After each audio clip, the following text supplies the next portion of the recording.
Cienījamie kolēģi, godātie viesi, gan šeit klātienē Latvijas Nacionālā bibliotēkā, gan tiešsaistē. Mēs sirsnīgi sveicam jūs Latvijas Nacionālā arhīva ikgadējā konferencē, un šī pasākuma laikā mums būs unikāla iespēja iepazīties ar Vidzemes bruņniecības bagātīgo dokumentāro mantojumu, kā arī godināt arhīva kolēģus par viņu sasniegumiem aizvadītajā gadā. Un šī pasākuma laikā ar jums kopā būsim mēs, Agnija Lesničēnoka un Gints Zelmenis.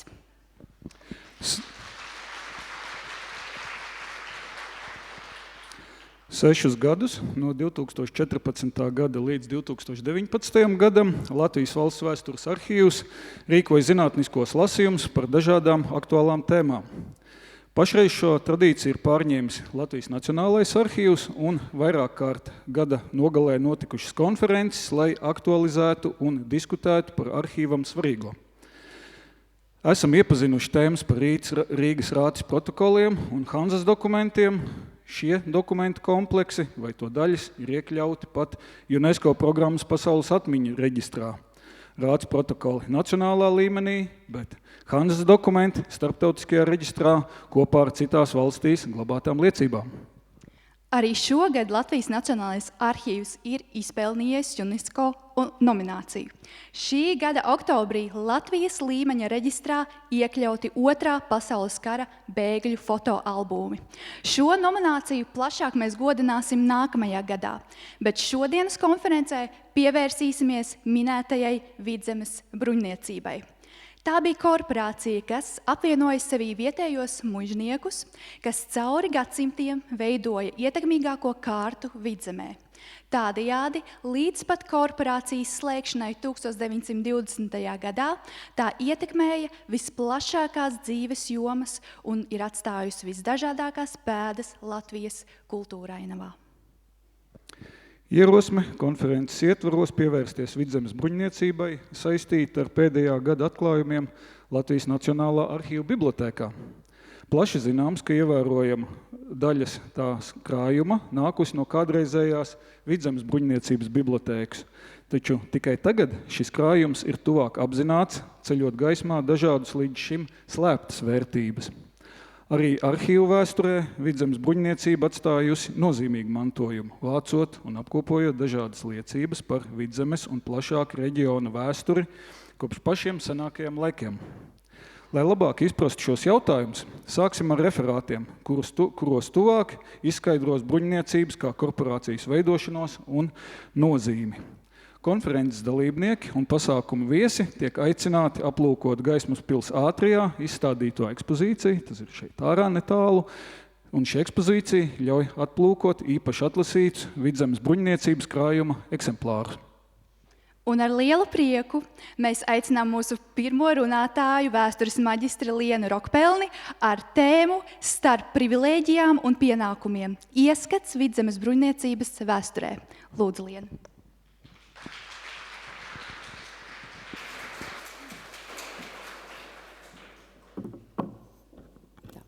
Labdien, dārgie kolēģi, dārgie klātesošie! Man ir patiesas gods un arī atklāti sakot ļoti liels satraukums būt šodien pirmajai runātājai. Un man ir tas gods jums pastāstīt pavisam nedaudz patiesībā par Vidzemes bruņniecības vēsturi, kura sevī ietver tik daudz lietas, kuras nebūtu nav iespējams izstāstīt neviena referāta, nevienas konferences dienas laikā. Un es domāju, ka arī pārējie runātāji, kur šodien sekos pēc manis, pilnīgi tam varētu piekrist, ka arī viņi droši vien, ka varētu runāt nevis 20 minūtes, bet varbūt 20 stundas par šo tēmu.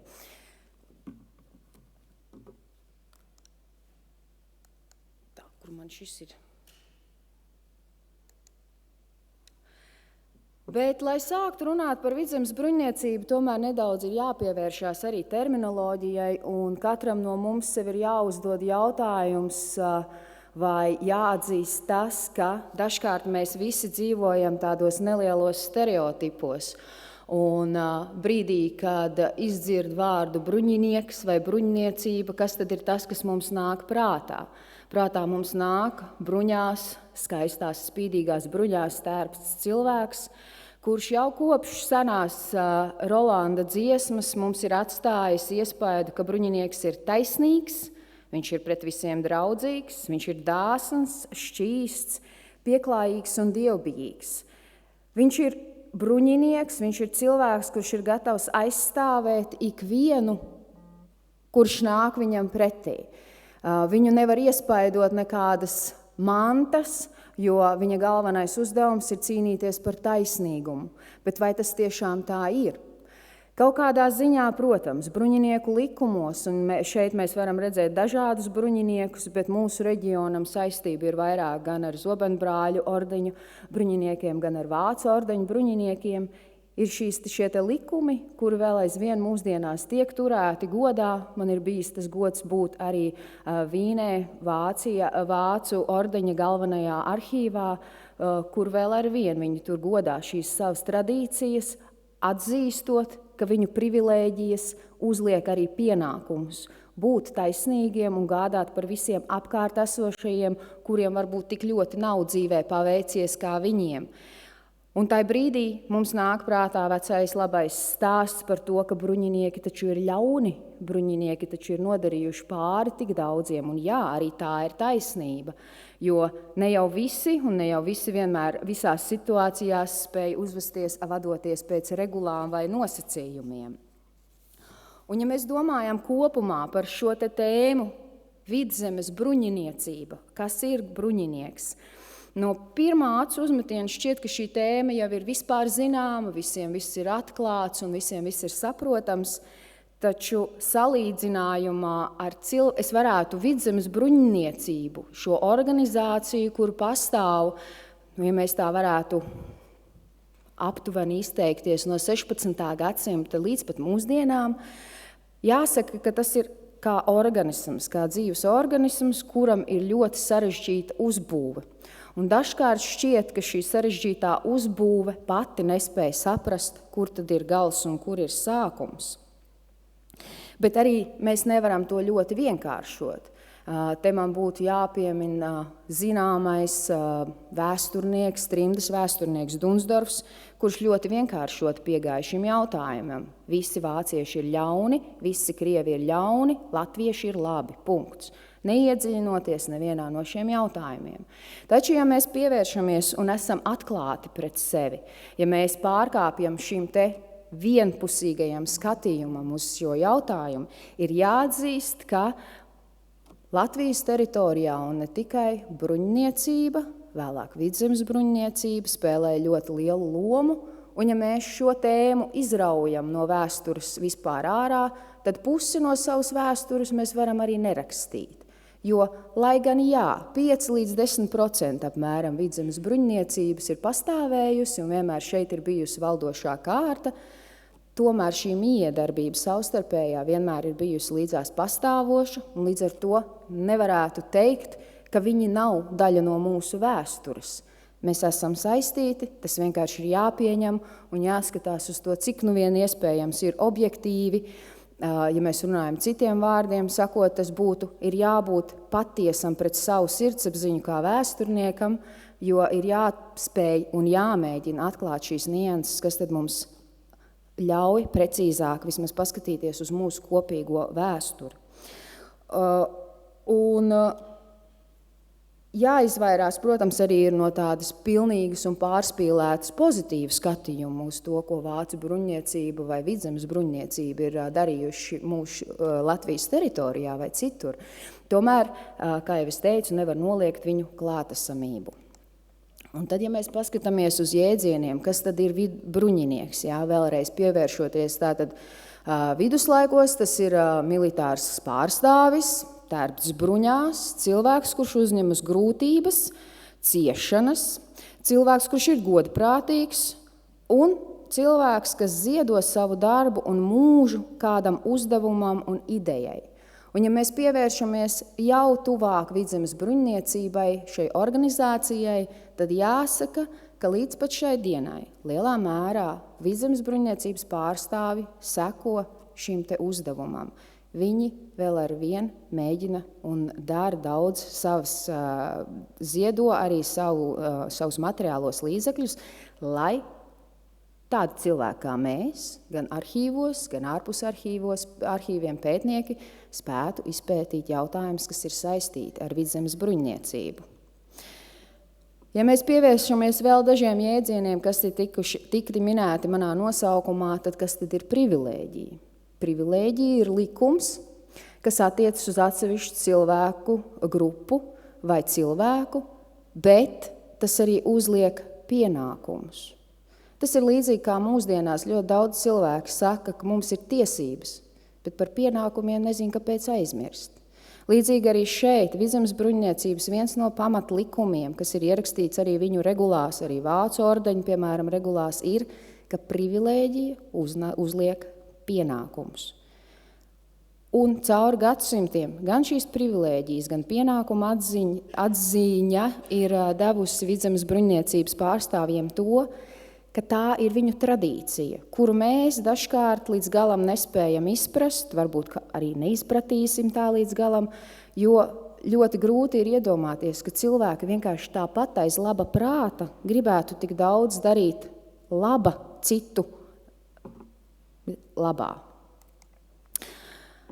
Par tām lietām, kuras mēs nevaram novērst vai nepateikt, lietas, kurās ļoti tieši saskarās latviešu vēsture, nacionālā vēsture kaut kādā ziņā, ar to, kur mēs saskaramies ar Vidzemes bruņniecību. Livonijas kristianizācija. Jā, mēs ļoti bieži esam dzirdējuši šo uzsvaru ar uguni un zobenu, bet tajā pat laikā ar šo te kristietības ienākšanu mēs nostiprinamies šeit kā kristīga tauta. Mēs pieņemam, jā, arī ar daudzām nepatīkamām lietām šo te kristietību, un pie mums izveidojās Vidzemes bruņniecības elite, kura ienes arī Rietumē Eiropas kultūru. Tālāk, protams, ir daudzi notikumi, un es šeit nevaru atklāt pilnīgi visus, tie ir tādi lielākie un nozīmīgākie.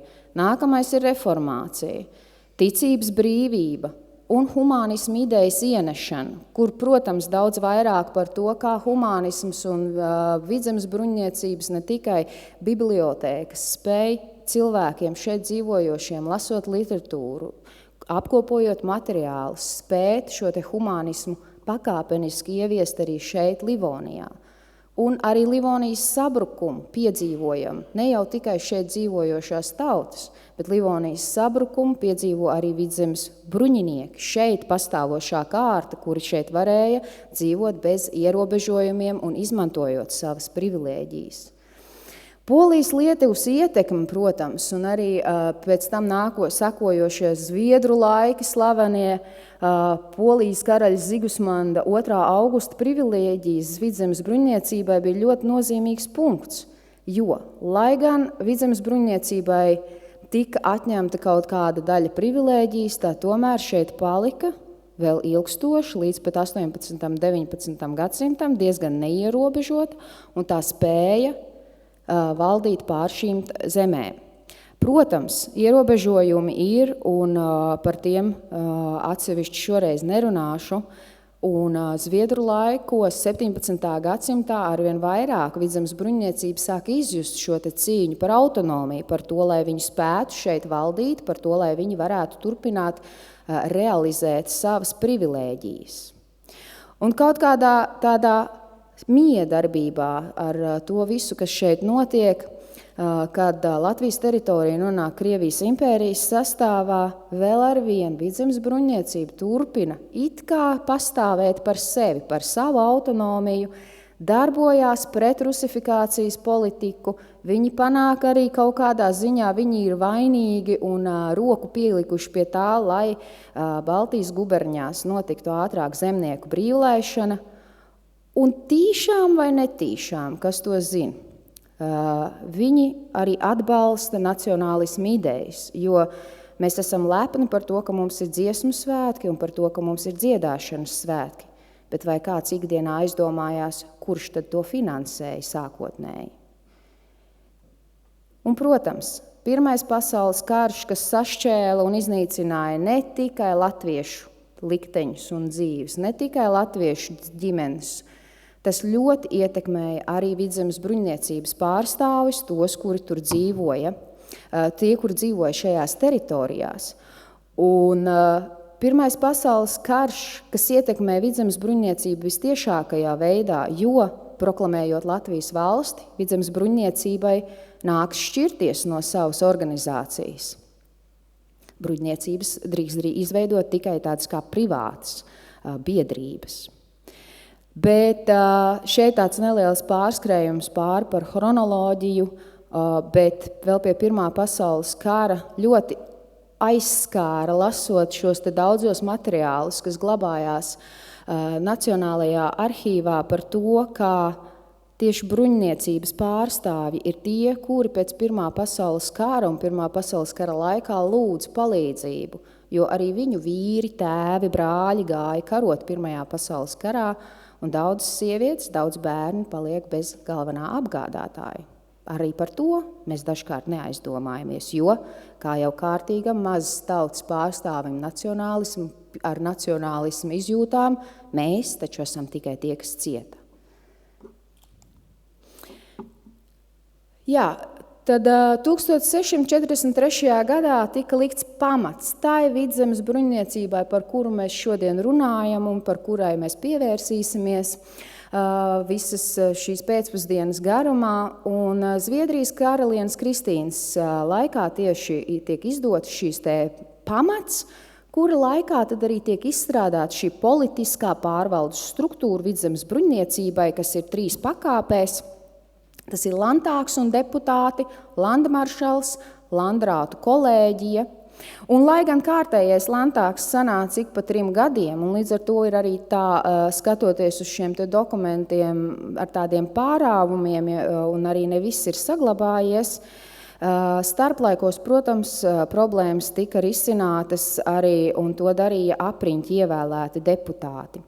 Tas, kas šeit ir jāpiemina, visa šī vēlēšanu, lēmumu pieņemšanas laikā bruņiniekiem, šiem Vidzemes bruņniecības pārstāvjiem, ne landtāga deputātiem, ne landmaršalam, viņiem nemaksā. Tas nav maksas darbs. Viņi to dara, jo viņiem ir privilēģijas.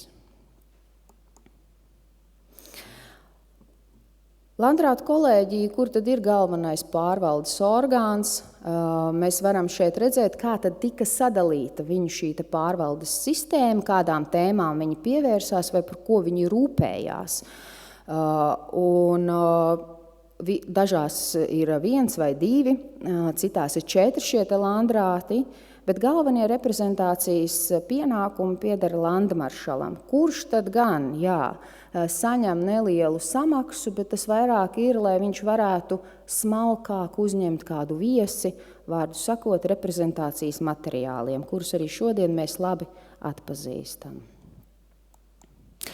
Protams, nebūtu 21. gadsimts, ja es nepalūgtu palīdzību arī kādam no čatveidīgajiem rīkiem, un tā kā nav saglabājušās nevienas fotogrāfijas, vai, fotogrāfijas negluži, bet glēznas zīmējumi no tā, kā tad būtu varējuši izskatīties šie 12 Vidzemes landrāti, tad es palūdzu, lai pēc atslēgas vārdiem, lai čats man palīdz uzradīt, uzģenerēt šos 12 landrātus. Tā, protams, ir ilūzija, tas ir mākslīgi veidots, bet vismaz te mēs ieraugām, ka tiem 12 landrātiem, kur ir pieņēmuši tos likumus un domājuši, rūpējušies, pārvaldījuši, protams, ne jau pazaudējot arī sev kādu labumu, kā tad viņi ir izskatījušies?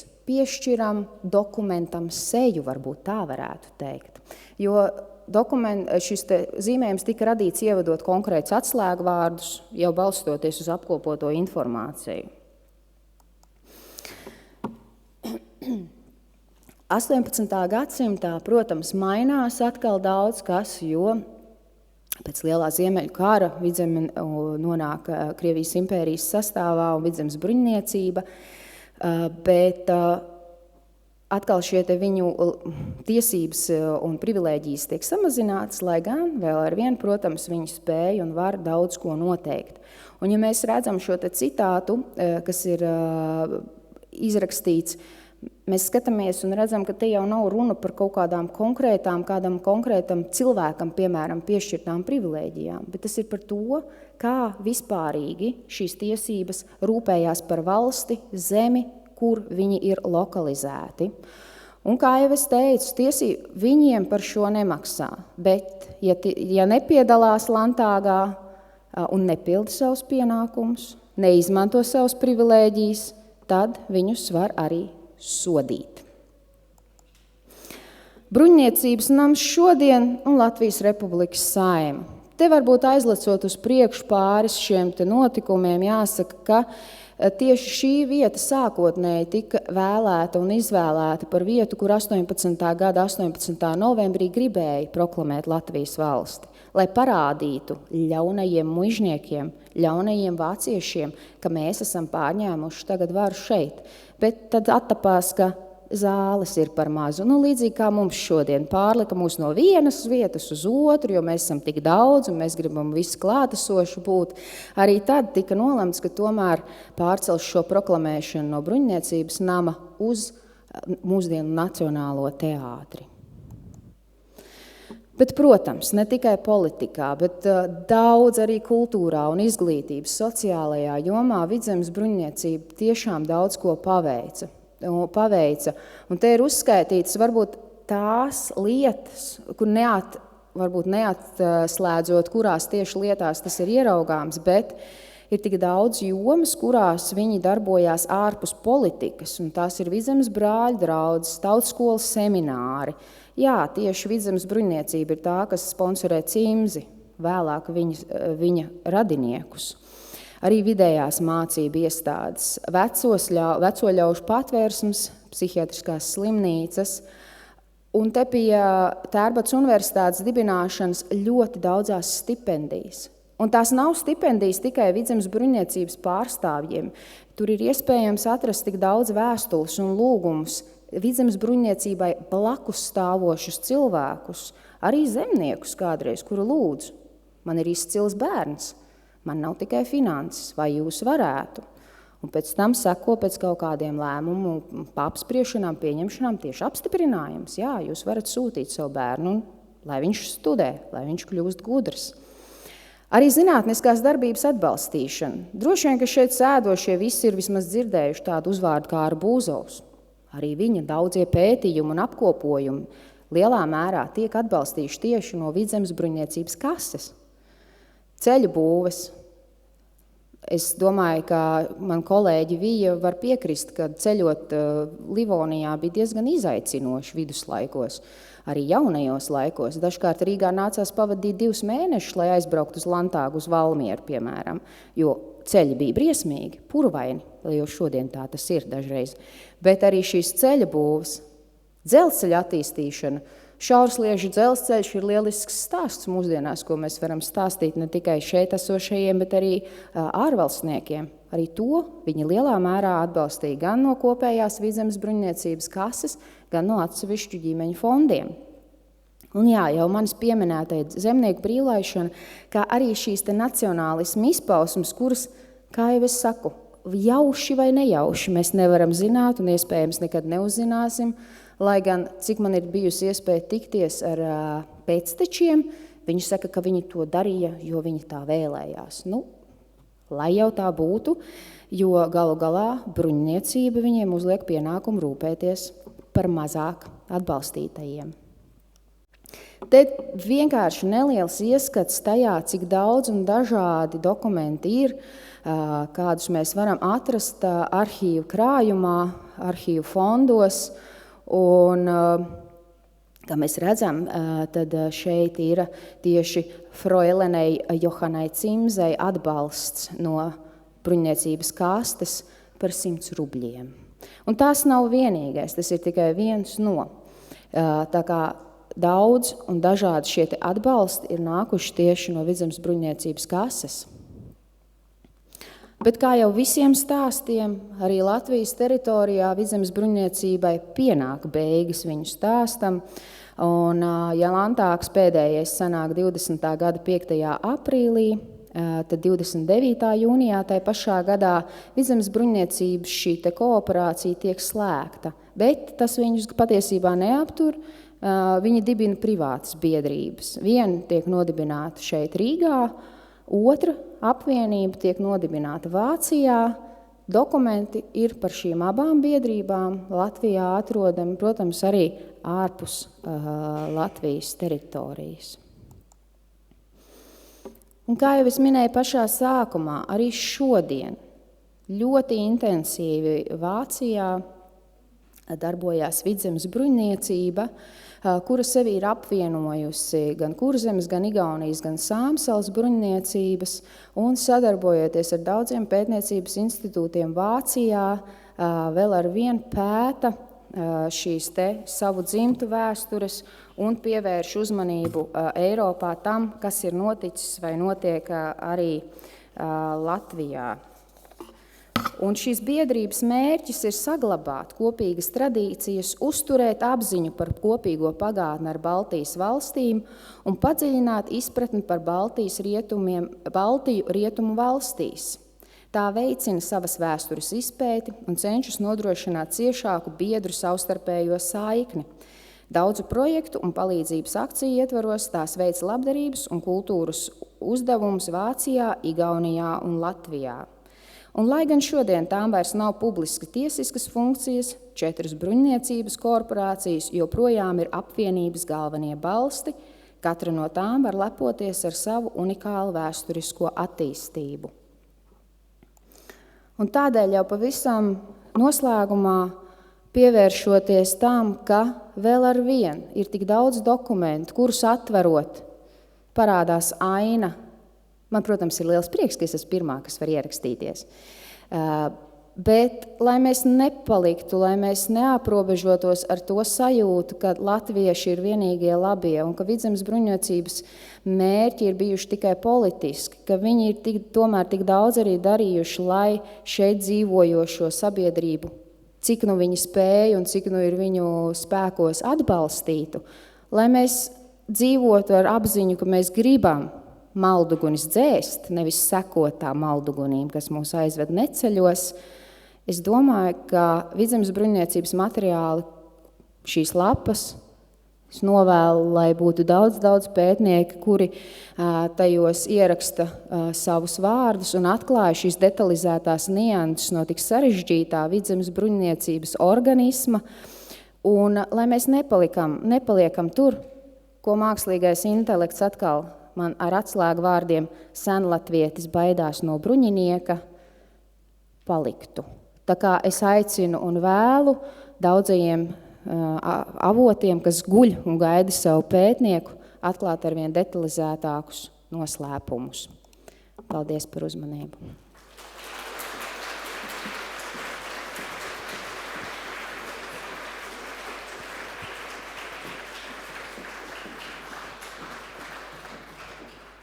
Paldies Lienai.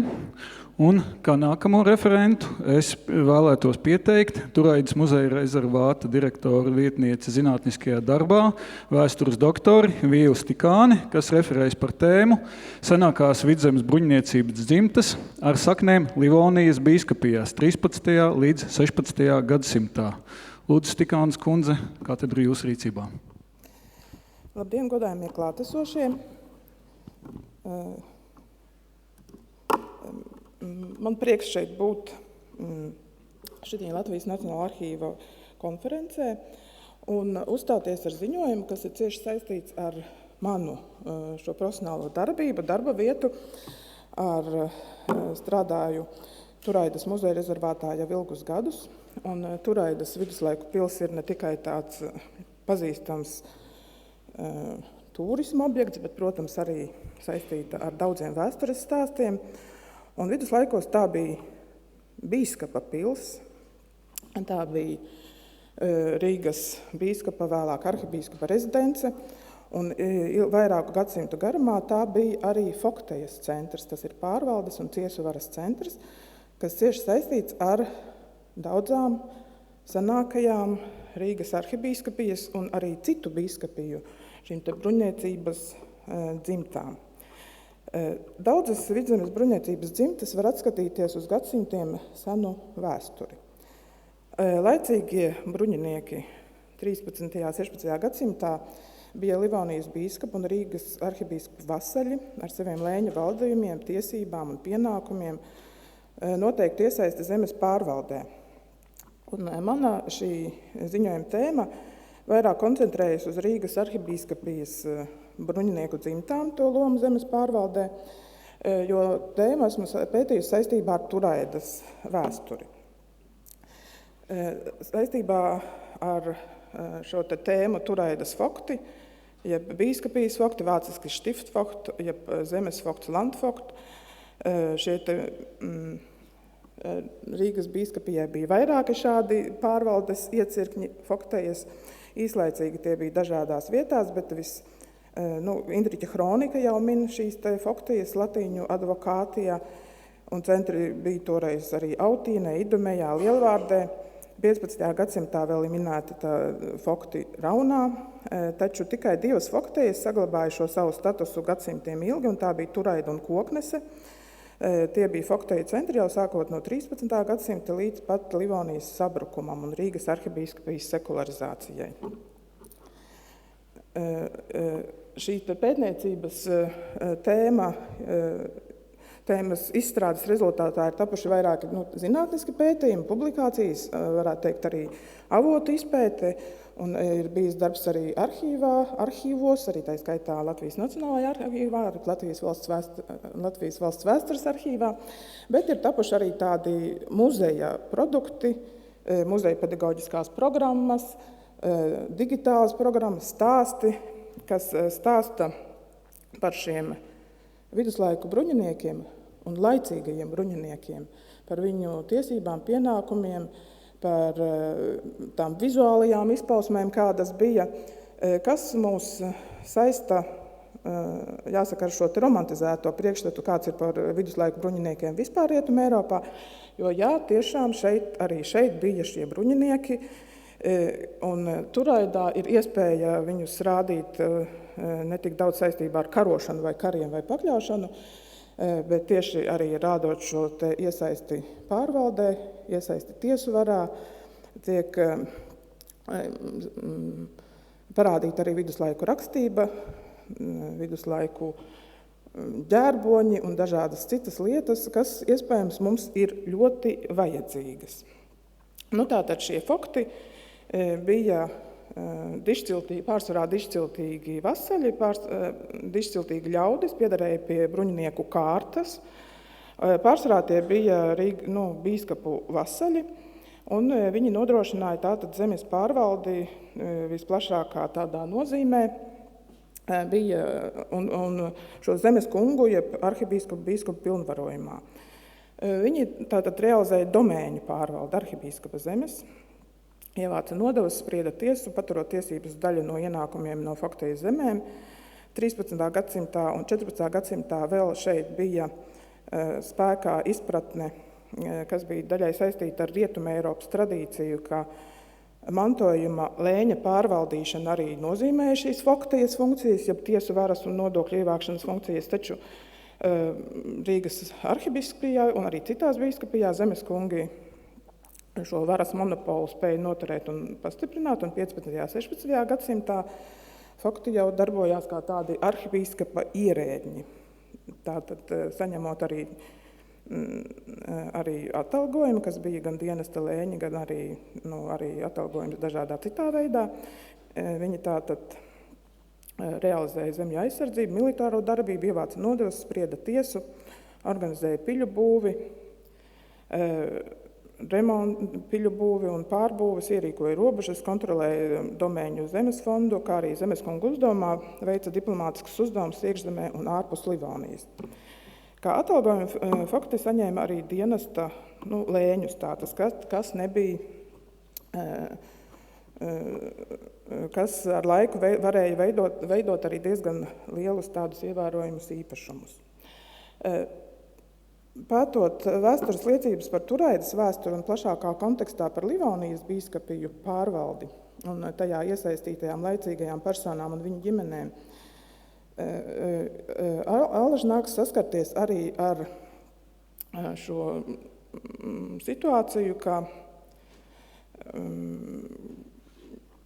avotu klāsts ir ierobežots, un no Livonijas bīskapijām tikai Sārmā Lēnamā, jeb Samsalas Vīkas bīskapijā ir daļēji saglabājušies pārvaldes dokumenti, bet ļoti daudz par Livonijas pārvaldi mēs uzzinām no šīm dzimtu arhīviem, no brīvlādēm, kur ir gan lēņu dokumenti, gan dažādi citi dokumenti, kas stāsta arī par šo Livonijas pārvaldi, un arī šo dzimtu vēsturi ir tieši saistīta arī tā parāda šo bruņniecības, ja bruņnieku kārtas vēsturi. Nozīmīgākās bruņniecības apvienības, jeb savas kārtas apvienības Livonijā, vispirms veidojās Harimā Virumā vasaļiem un Rīgas arhibīskapijas vasaļiem, kuriem jau 14. gadsimtā jau viņi veidoja savu tādu kopīgu pārstāvniecību attiecībā pret zemes kungu. Viņiem bija savas kārtas sapulces, tiesas mantāgi, no vidus izvirzīti vecākie, bruņniecības vecākie viņus sauca tā vēlāk, bet katrā ziņā pārstāvi, kā arī tiesneši, jeb manrihteri. No 15. gadsimta viņi izvirzīja arī tādus pārstāvis Livonijas landtāgu kūrijai. Un, jāsaka, ka attiecībās ar savu zemeskungu jau Livonijas laikā tieši kopīgi bruņniecība panāca vairākas mantošanas tiesības un privilēģijas, kuras arī vēlāk saglabāja likuma spēku, vai likuma spēku, vai kas bija spēkā arī vēlāk Pārdaugavas hercogistē, Zviedru laikos un arī Krievijas impērijā.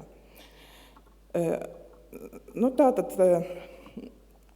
viens no tādiem veidiem, kā šīs te arī mūsdienās bruņniecības dzimtas, kas turpina savu, kas ir pastāvējušas jau viduslaikos, stāsta par sevi un arī par Livoniju līdz ar to, ir šī dzimtu vēsture.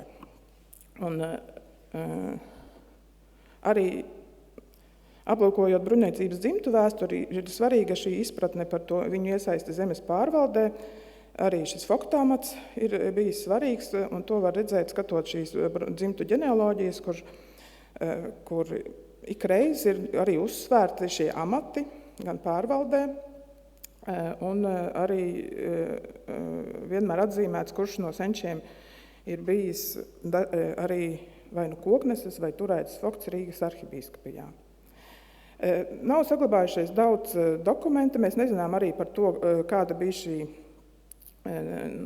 kādā veidā tika apstiprināta dišciltība, piederība bruņnieku kārtai viduslaiku Livonijā, taču tā bija svarīga, un šie dzimtu stāsti arī to apliecina. Nav zināms, ka tie būtu bijuši rakstiski fiksēti Livonijā, tās pirmie ir saglabājušies tikai no 16. gadsimta beigām, bet šādi stāsti bija nepieciešami, jo Livonijas bruņnieku tiesībās ir pārņemta 13. gadsimta tiesību krājuma sakšu spogulas ietvertā prasība, ka bruņniekam, lai viņu uzskatītu par dišciltīgu, vajadzēja labu izcelsmi, jeb dišciltību 4 paaudzēs.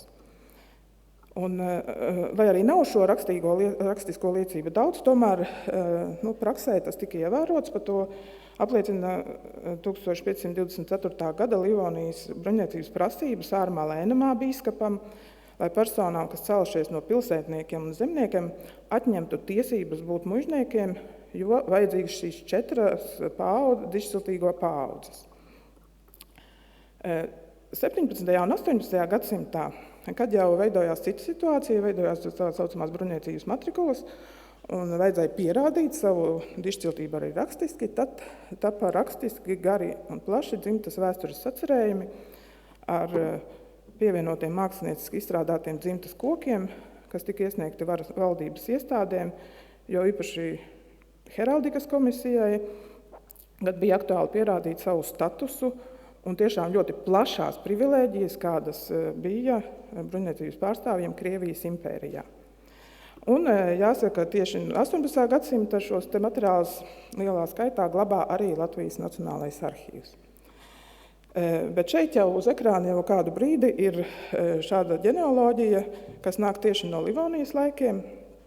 Tā nav bruņniecības ģenealoģija, bet tā ir Rīgas arhibīskapa Mihaila Hildebranta sastādītā ģimenes ģenealoģija 1498. gadā. Kas sākās ar tēvu un māti Gotlandē, un tālāk sako tikai sieviešu līnija, norādot, ar kādu vīru viņas precējušās. Tātad arhibīskaps bija dzimis Tallinā, kā tirgotāja dēls, viņa māsas Margarēta un Alhaida jau arī tad, kad viņš bija zemes arhibīskaps, bija precējušās ar Tallinas rādskungiem, Johanu Superu un Jasparu Notkenu, un arhibīskaps arī savā amatā esot sekmēja viņu mantojuma lietas, un arī šī ģenealoģija ir sagatavot, acīm redzot, kādai tiesvedībai, izmantota tiesu prāvā Tallinā un Lībekā.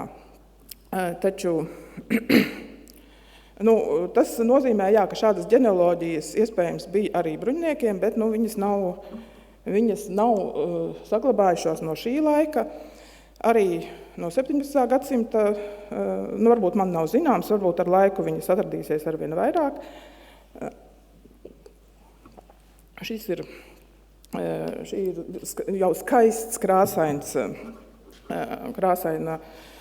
dzimtas ģenealoģija ar krāsainiem šiem te seno bruņniecības dzimtu ģērboņiem, kas iesniedzās Livonijā attēliem. Zīmēta 18. gadsimta beigās, bet ar norādi, ka tā ir kopija no 1633. gada tabulas.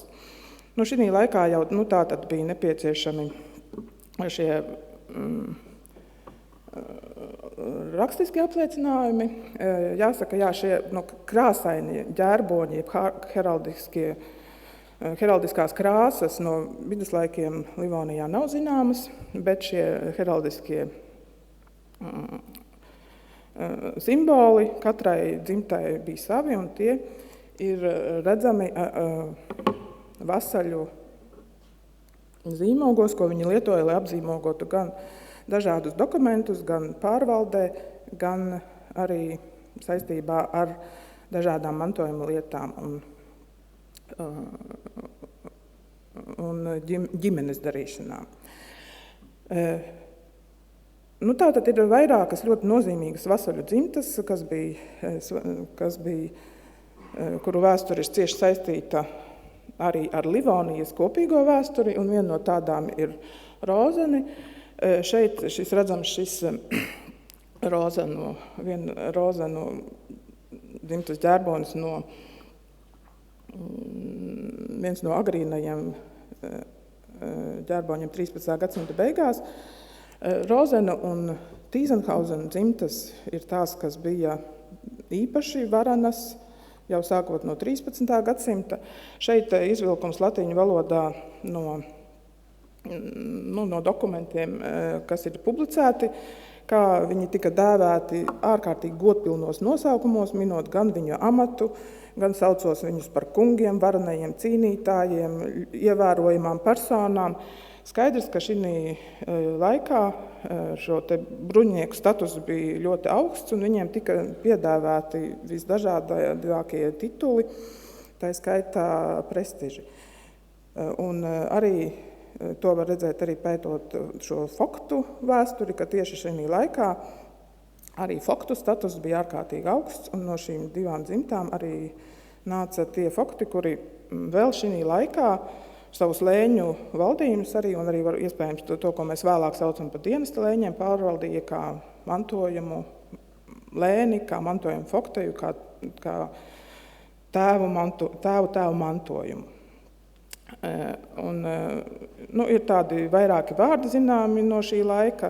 Piemēram, 14. gadsimtā Turaidas Fakts Bartolomejs Tīzenhauzens spēja aizdot lielas naudas summas gan Rīgas domkapatilam un arhibīskapam, saņemot pretī kā ķīlu vairākus un diezgan lielus pilsnovadus, Suntažu, Piebelkas, Dzērbenes. Viņš ieguva Lēņos arī Bērzaunas novadu, kur, zināms, jau no 14. gadsimtā viņš būvēja arī nocietinātu dzīvesvietu, jeb mūra pili. Un 1375. gadā no Vācijas Svētās Romas impērijas ķeizara viņš panāca tādu jau plašāku Tīzenhauzena dzimtas privilēģiju atzīšanu un tika nosaukts par ķeizara galdabiedru. Un arī radniecības saites viņam bija ar citām dzimtām, kas bija iesaistītas pārvaldē. Sieva nāca no Vrangeļu dzimtas, kas bija arī pārstāvēta gan kā Kokneses fakti, gan bija arī Tartu bīskapijas un Sāramā bīskapijas faktu amatos. Un arī Rozenu un Tīzenhauzena dzimtas saistīja savstarpējās radniecības saites. Rozeni, tātad šī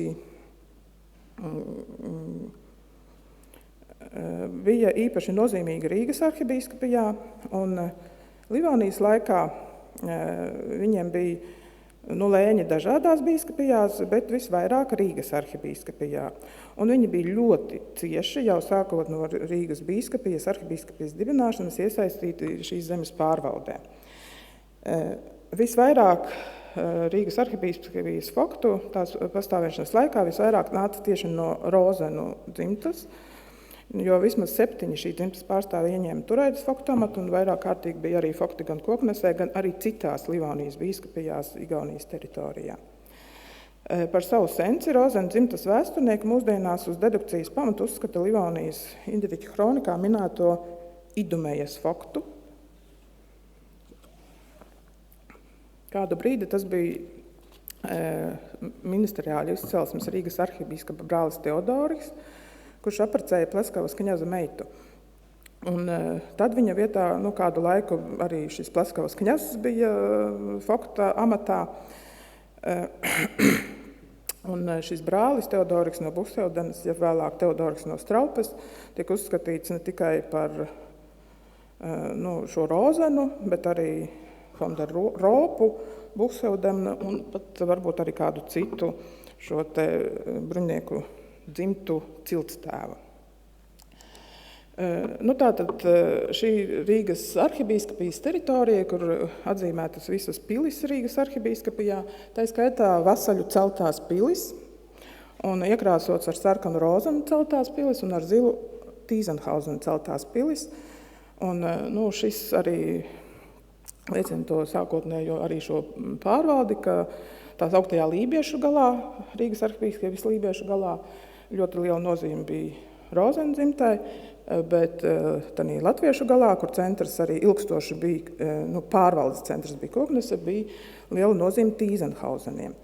Laika gaitā gan šī nozīme mazinājās, jo Tīzenhauzeni jau 14. gadsimtā ļoti konfliktēja ar savu zemes kungu Rīgas arhibīskapu, nostājās arī Vācu ordeņa pusē, un pa lielam jau no šī laika vairs zemes pārvaldē nepiedalījās.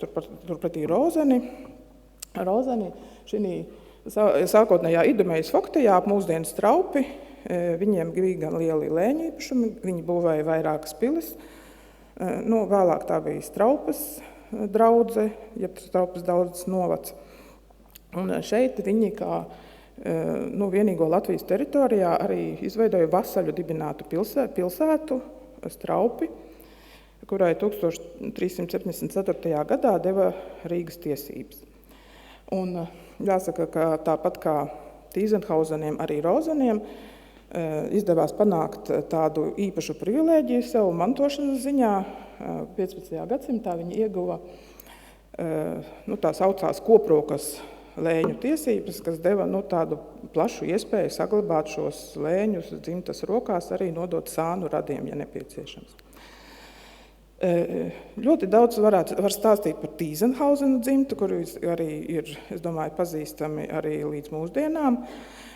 Šeit arī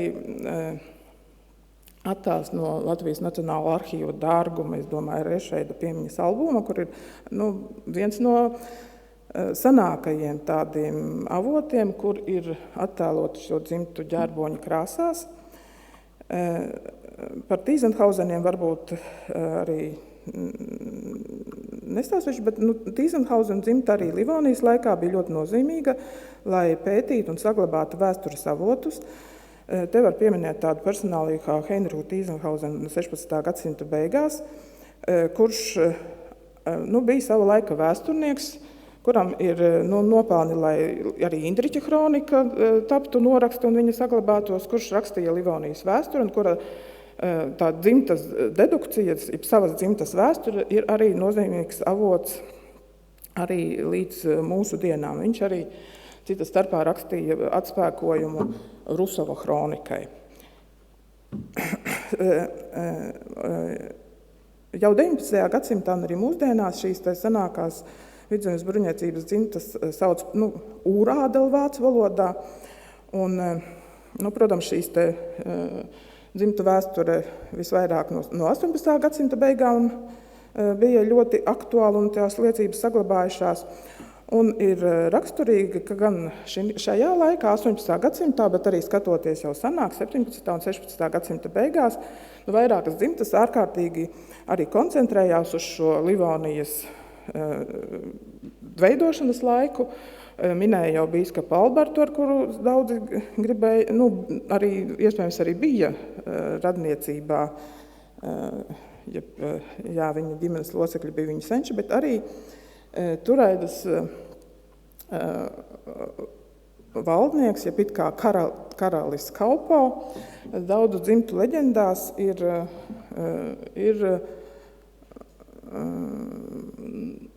šis leģendārais sencis.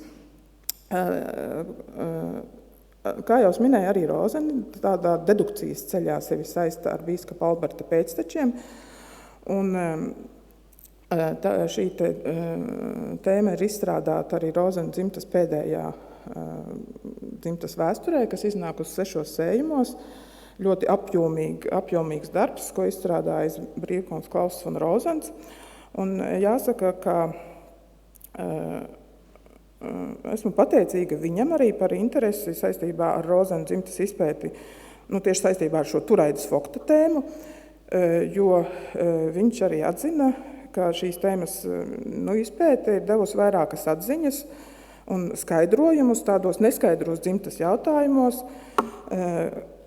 kurus jau vairākus gadsimtus dzimtas pētnieki centās izprast, piemēram, saistībā ar viņu celtajām pilīm, un kāpēc Rozeni savulaik uzcēla Rozbeķes pili, bet to it kā zaudēja. Taču,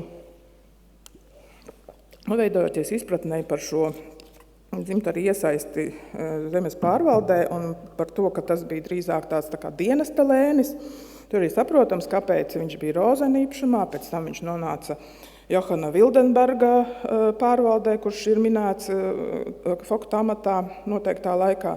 Tālāk šī pils nonāca pie Bertrama Koškila, tālāk pie Rolofa Persevala un tā tālāk. Un galu galā viņa nonāca arī pie tāda ļoti ilgadējā Turaidas Fokta, Georga Krīdenera, kurš bija arī tā laika arhibīskapa Lindes radinieks un izmantoja šo savu radniecību, acīm redzot, lai nopirktu šo pili un pamatojoties uz šo pils īpašumu, viņš arī ieguva, mēģināja iegūt arī Vācijas impērijas brīvkunga titulu, un 1535. gadā Vīnē viņam apstiprināja papildināto dzimtas ģerboni kā Krīdeneram no Rozbeķes. Kura tātad viņa tā īpašā izciltība arī tika pierādīta ar to, ka viņam pieder šāda pils. Bet tātad šī Kaupo piemiņa bija ļoti svarīga viduslaikos, par to arī vien vairāk arī tā kā izskan domas arī mūsdienās, ka tomēr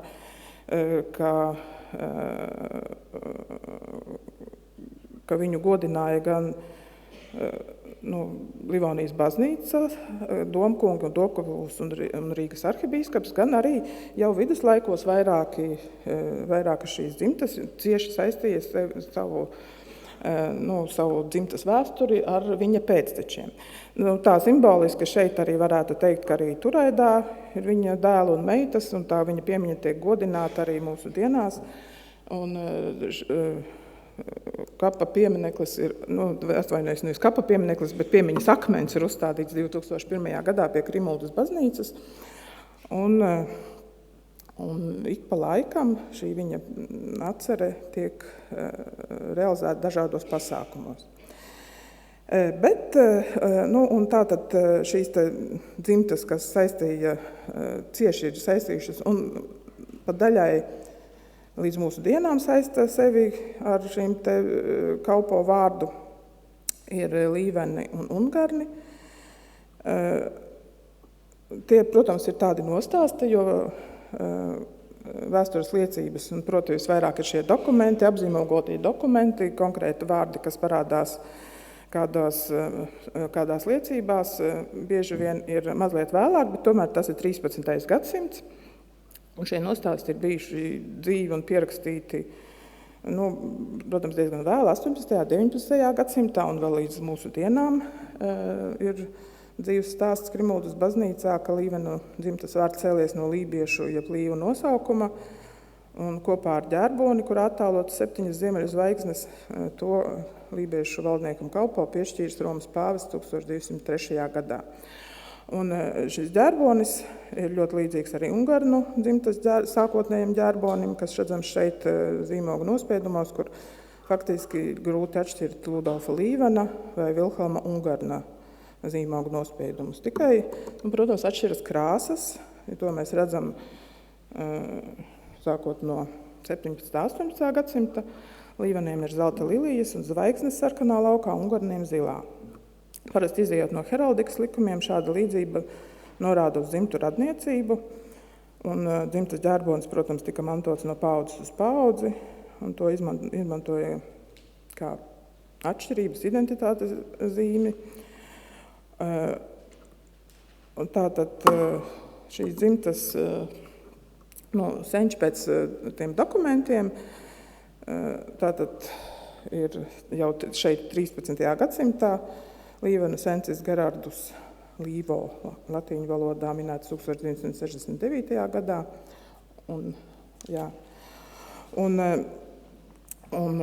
Tālāk jau šī dzimtas vēsture ir samērā dokumentēta, bet savas dzimtas ģenealoģijas Līveni jau rakstīja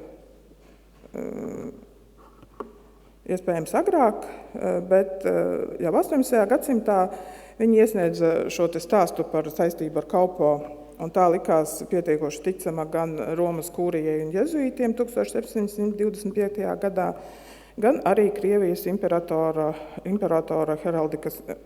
heroldam, jeb heraldikas komisijā 18. gadsimta beigās, un šeit ekrānā ir šis te dokuments no tipogrāfiski iespiesta grāfa Līvenu dižciltības apliecinājums, kur tieši atsauce uz kalpo. Tas iesniegts Pēterburgā heraldikas komisijai. Arī Ungarniem šis stāsts ir bijis ļoti aktuāls un ļoti pazīstams, un ir daudz liecības no 18. gadsimta. Šeit arī 18. gadsimta dokuments, kur tiek apgalvots atkal un atkal, ka viņu dzimtas sencis Johans Štarmarks apprecēja Turaidas lībiešu valdnieka kalpo meitu Hedvigu. Un citos šajos te Ungarnu ciltskokos ir arī vēl tālāk šī informācija detalizēta, ka arī kalpo sieva minēta, Barbara jeb Babo, un kādā dzimtas ģenealoģijas variantā, vairākos variantos, šeit ir no Latvijas Nacionālā arhīva, viņam tiek minēta arī minēta kā Plaskavas kņazaja firsta meita, tāpat arī Igaunijas vēstures arhīvā saglabātajā ciltskokā. Bet jāsaka arī, kad šie Ungarni jau arī 16. gadsimtā ļoti interesējās par par saviem senčiem, vāca savus dzimtas materiālus vāca savus dzimtas materiālus. Īpaši varbūt var izcelt arī 16. gadsimta tādus arī politikā un pārvaldē iesaistītus darboņus, arī Georgu Ungarnu, kurš jau 16. gadsimta 30. gados rakstīja par saviem senčiem un Vīnē pasūtīja dokumenta kopiju, apliecinājumu, ka viņa sencis šeit ir bijis no 1251. gadā. Citas Rīgas arhipīskapijas dzimtas, ko gribētu vēl tā pieminēt, kas bija ļoti cieši saistītas ar Rīgas arhipīskapijas pārvaldi, bija Koškili, jeb Koškuli un Pāleni, jeb Fonderpāleni. Viņi valdīja savus lēņus gadsimtiem ilgi, un tieši viņu īpatnība, atšķirībā no citām šīm vasaļu dzimtām, bija tāda, ka Livonijas laikā viņu lēņu muižas atradās tikai Rīgas arhibīskapijā. Viņi necentās iegūt muižas un lēņus citās bīskapijās, kā bija ierasts šī laikā. Un šīs dzimtas arī ir diezgan daudz viņu ģenealoģijas no 18. gadsimta. Viņi akcentē arī šos te pārvaldē iesaistītos.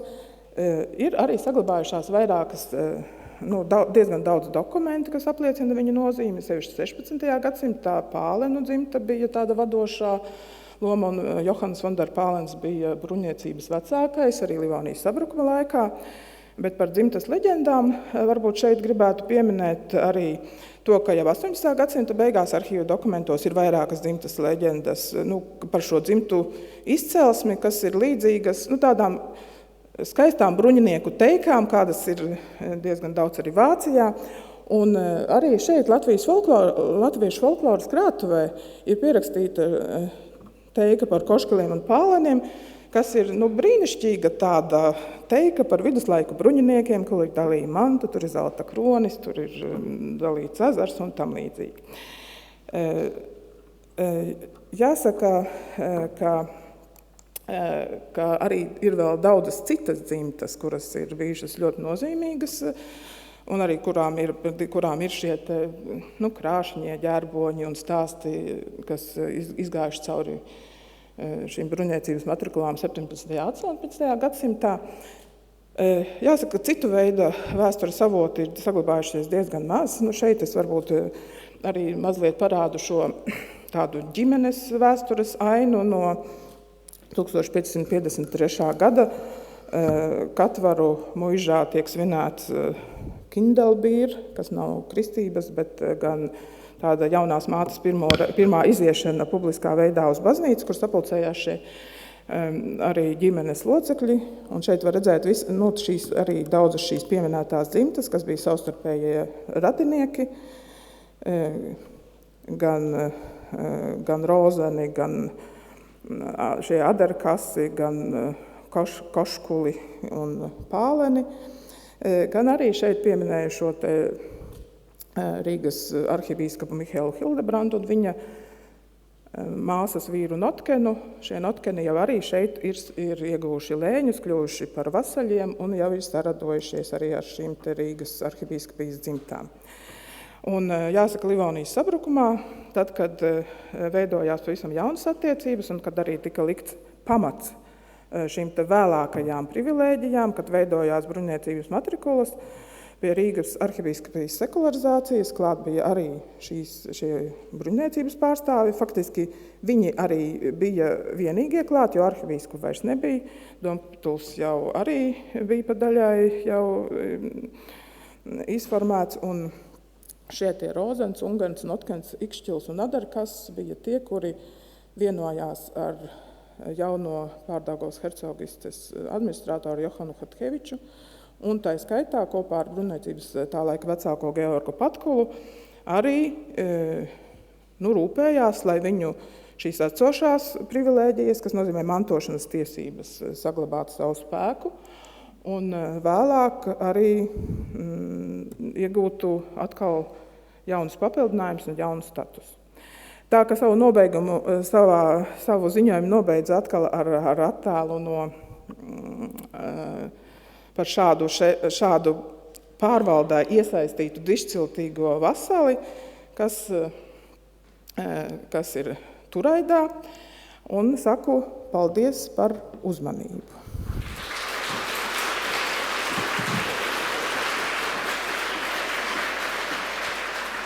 Liels paldies, Vīva, par interesanto referātu. Jā, un kā nākamo runātāju aicinu Latvijas valsts vēstures direktoru, vēstures maģistru Kārli Zvirgzdiņu ar referāta tēmu vieni no svarīgākiem un bagātākiem priekš Latvijas pagātnes pētīšanas Vidzemes bruņniecības arhīvs un dokumentu kolekcijas.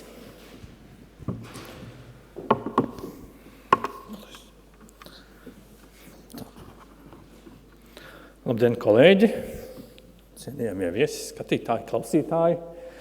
Prieks jūs šeit redzēt un prieks jums referēt par Vidzemes bruņniecības arhīvu un ar tām saistīto kolekcijām. Mēs jau, kā tik iepriekš ievadā minēts, jau iepriekšējos gados esam runājuši par Rīgas Rātas arhīvu, kas ir uzskatāms patiesībā par senāko Latvijas valsts vēstures arhīvu daļu un par daudzajādā ziņā bagātāko senāko šo arhīvu daļu. Tad šodien es vēlētos pastāstīt par citu dokumentu kompleksu, kas arī ir patiesībā ļoti nozīmīgs mūsu arhīvniecībā, mūsu nacionālajā dokumentārajā mantojumā. Un tāpēc, lai uzsvērtu šo nozīmi, esmu referāta nosaukumā iekļāvis citātu. Tas ir pirmā Latvijas valsts vēsturiskā arhīva direktora Jāņa Krīgera Krodznieka citāts no vēstules, ko viņš 1921. gadā rakstīja izglītības ministram, lai rosinātu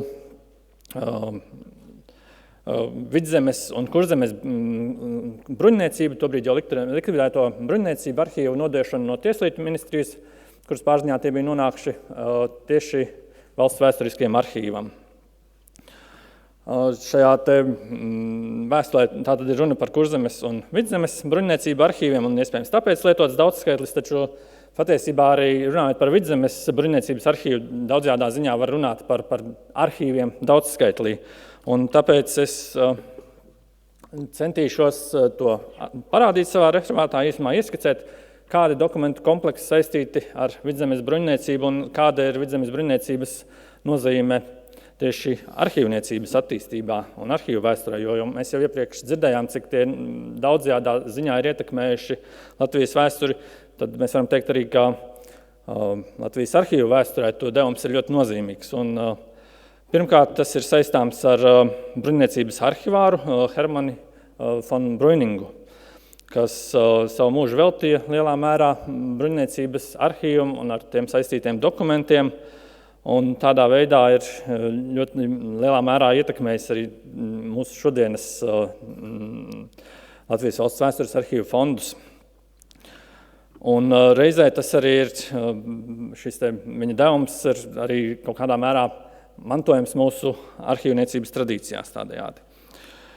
Bet, lai, kā saka, vispirms paskatīsimies nedaudz plašāk, tātad, ja mēs runājam par Vidzemes bruņniecību, tad, protams, šeit reģionā Baltijas guberņās pastāvēja arī Kurzemes bruņniecība, Igaunijas bruņniecība, un visās šajās bruņniecībās 19. gadsimta beigās, 20. gadsimta sākumā noformējās tam laikam moderni arhīvi, kurus vadīja augsti izglītoti speciālisti, un šie arhīvi lielā mērā izgāja ārpus saurākajām bruņniecības robežām un kļuva par savā veidā zemes arhīviem, savācot ļoti plašus materiālus. Protams, tas galvenā interese bija par laiku pirms Krievijas impērijas varas nodibināšanās šais reģionā, tomēr ne tikai. Un šie arhīvi strādāja gan šo materiālu apkopošanā, gan ļoti daudz tika darīts arī dokumentu pieejamībā. Un tādā veidā, kā saka, šis mantojums pakāpeniski kļuva aizvien pieejamāks, un mēs vēl šodien lielā mērā uz tam balstamies. Bet kāds tad bija tas ceļš līdz šim 19. gadsimta beigām, kad 1899. gadā tika iecelts tāds pastāvīgs arhivārs ar pastāvīgu atbildību Vidzemes bruņniecības arhīvā, kas bija daudzajādā ziņā tāds ceļa rādītājs arī Kurzemei un Igaunijai.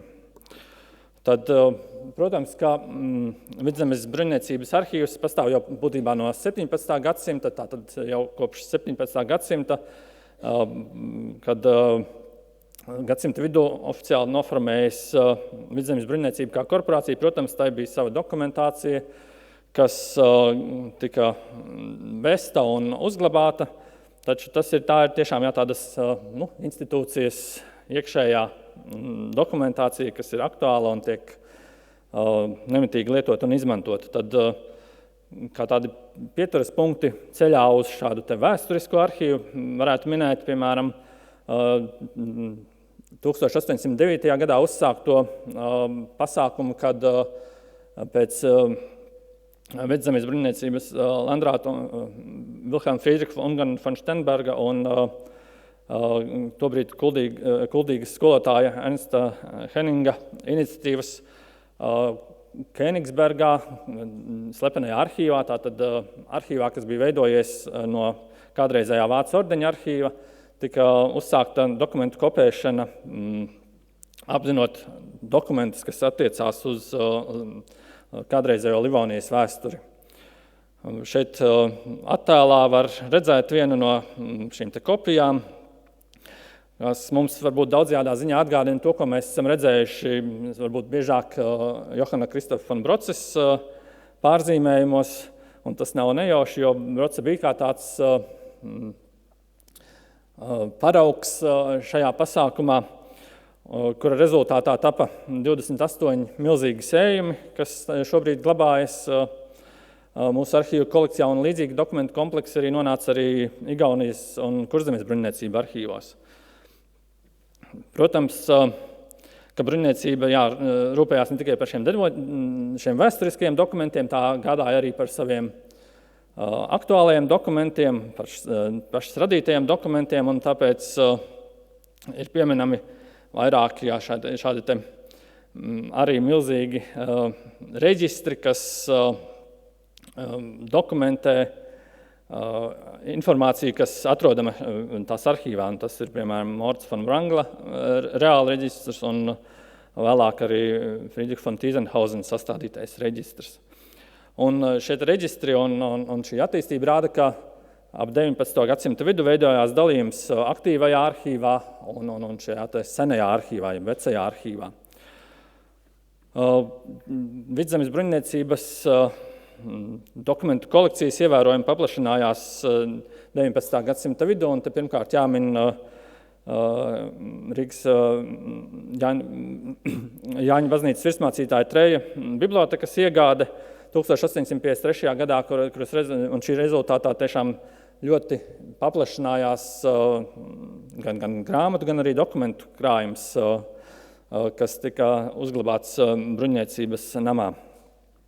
Tāpat vēlāk tika saņemti vēl vairāk dokumenti un dokumentu kompleksi, un kā tādu nozīmīgu punktu varētu minēt arī 1873. gadu, kad Rīgas vēstures un senatnes pētītāju biedrības ierosmē bruņniecība uzsāka senāko muižu dokumentu apzināšanu un vākšanu, vēršoties pie muižu īpašniekiem, lai tie iesūta savus dokumentus.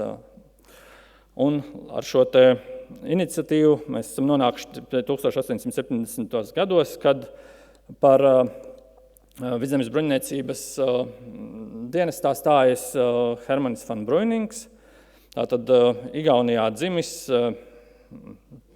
muižnieku dzimtas pēctecis un pārstāvis, kas ir izglītojies Tartu, jeb Tērbatas universitātē, iegūst tiesību zinātņu kandidāta grādu, apguvis tiešām labas prasmes arī darbā ar vēsturiskiem dokumentiem, un tātad savu turpmāko mūžu viņš būtībā veltījās šim Vidzemes bruņniecības dokumentiem. Un Paralēli, protams, viņam ir aktīva arī zinātniskā darbība. Viņš ir pētnieks, kas pievērsies tiesību vēstures, muižu vēstures, arī liturģijas vēstures vai heraldikas jautājumiem. Un ilgus gadus bijis arī tajā brīdī nozīmīgākās vēstures pētniecības institūcijas, tā varētu teikt, vadītājs Rīgā, tātad Rīgas vēstures un senatnes pētītāju biedrības vadītājs. Un, kā jau iepriekš minēts, 1899. gadā viņš kļūst par pastāvīgu bruņniecības vēsturiskā arhīva vadītāju. Un ja līdz šim brīdim mēs tā kā runājam par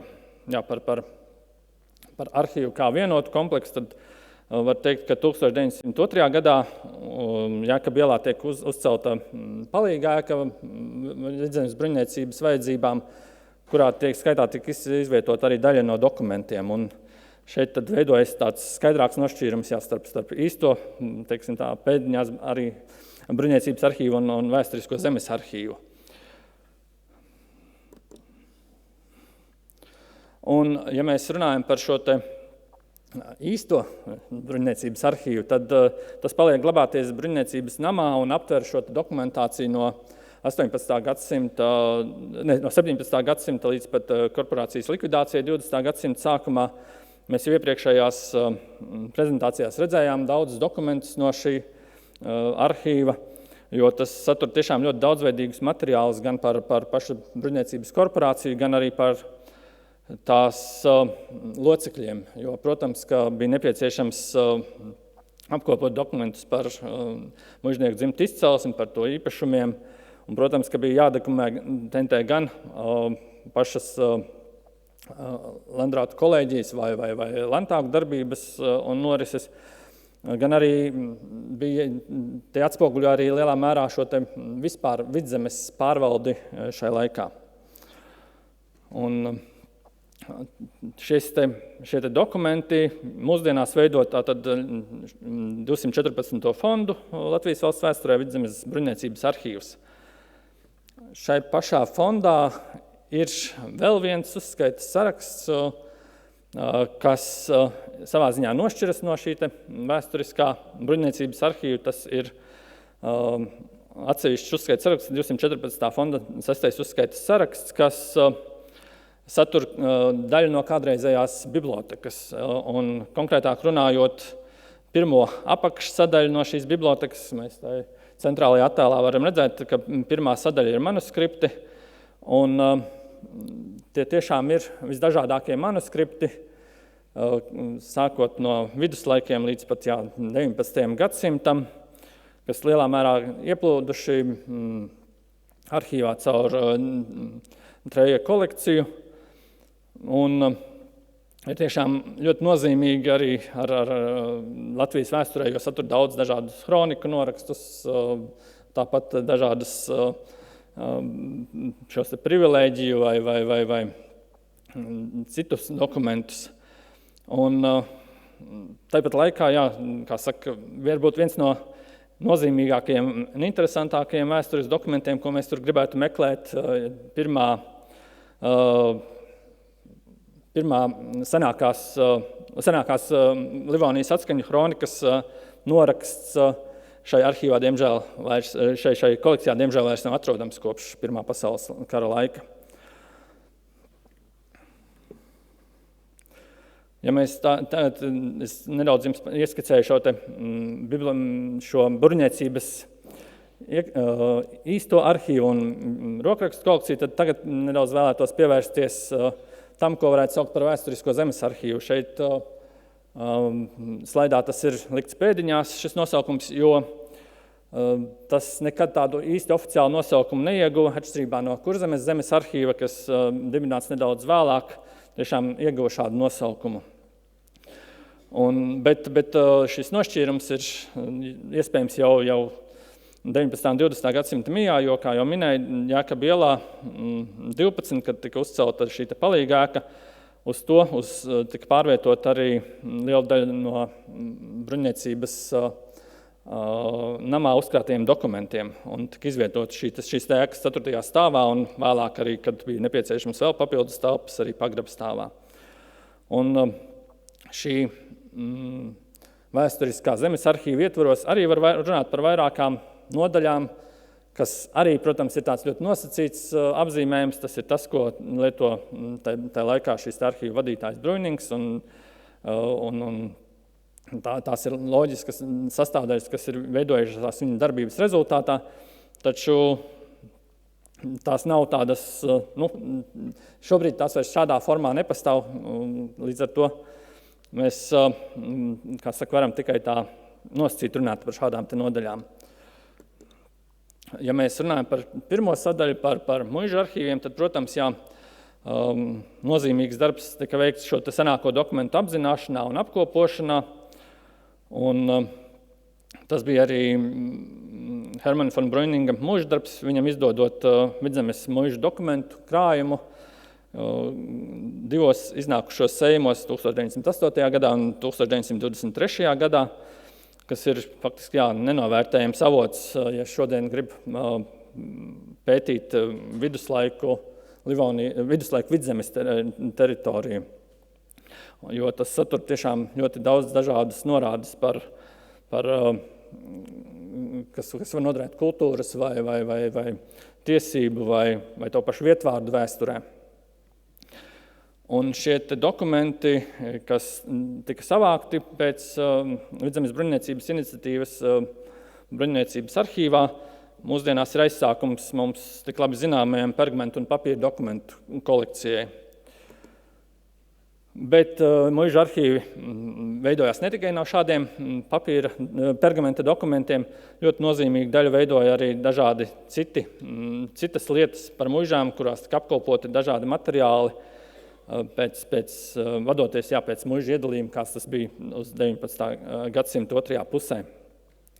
Un šie dokumenti, tās ir gan dažādi pirkšana, pārdošana līgumi, šādi inventāri un dažādi rēķini un finanšu dokumenti, kas liecina par muižu darbību un, protams, arī par to īpašniekiem. Tā bija pamats arī mūsdienu fondam Vidzemes un Kurzemes un Igaunijas muižu dokumenti. Tāpat šai te Vidzemes bruņniecības arhīvā, šai muižu arhīvu sadaļā bija vēl vairākas dokumentu grupas, kas šobrīd veidoja atsevišķus fondus, kā Vidzemes muižu vaku grāmatas un Vidzemes muižu arklu revīzijas saraksti. Kas ir būtiski uzsvērt, šie dokumenti patiesībā jānāk no kāda cita dokumentu kompleksa, no kādreizējās Vidzemes ekonomijas arhīva. Tātad Hermans von Bruinings lielā mērā izformēja šo te Vidzemes ekonomijas arhīvu un vadoties pēc tematikas, vadoties pēc šiem te muižu nosaukumiem un sadalīja arī kādreizējo šo te Vidzemes ekonomijas arhīvu daudzās dažādās daļās. Tāpat nozīmīgu daļu šajā zemes arhīvā veidoja ģenealoģiskie dokumenti, kas veidojušies līdzīgi kā muižu dokumentu nodaļa, un arī tāpatās ir iekļāvušies arī pergamenta un papīra dokumentu fondā, gan arī veido daļu faktiski no paša Hermana von Bruininga fonda šodien mūsu arhīvā. Cita nozīmīga daļa ir tiesu iestāžu dokumenti, jo 19.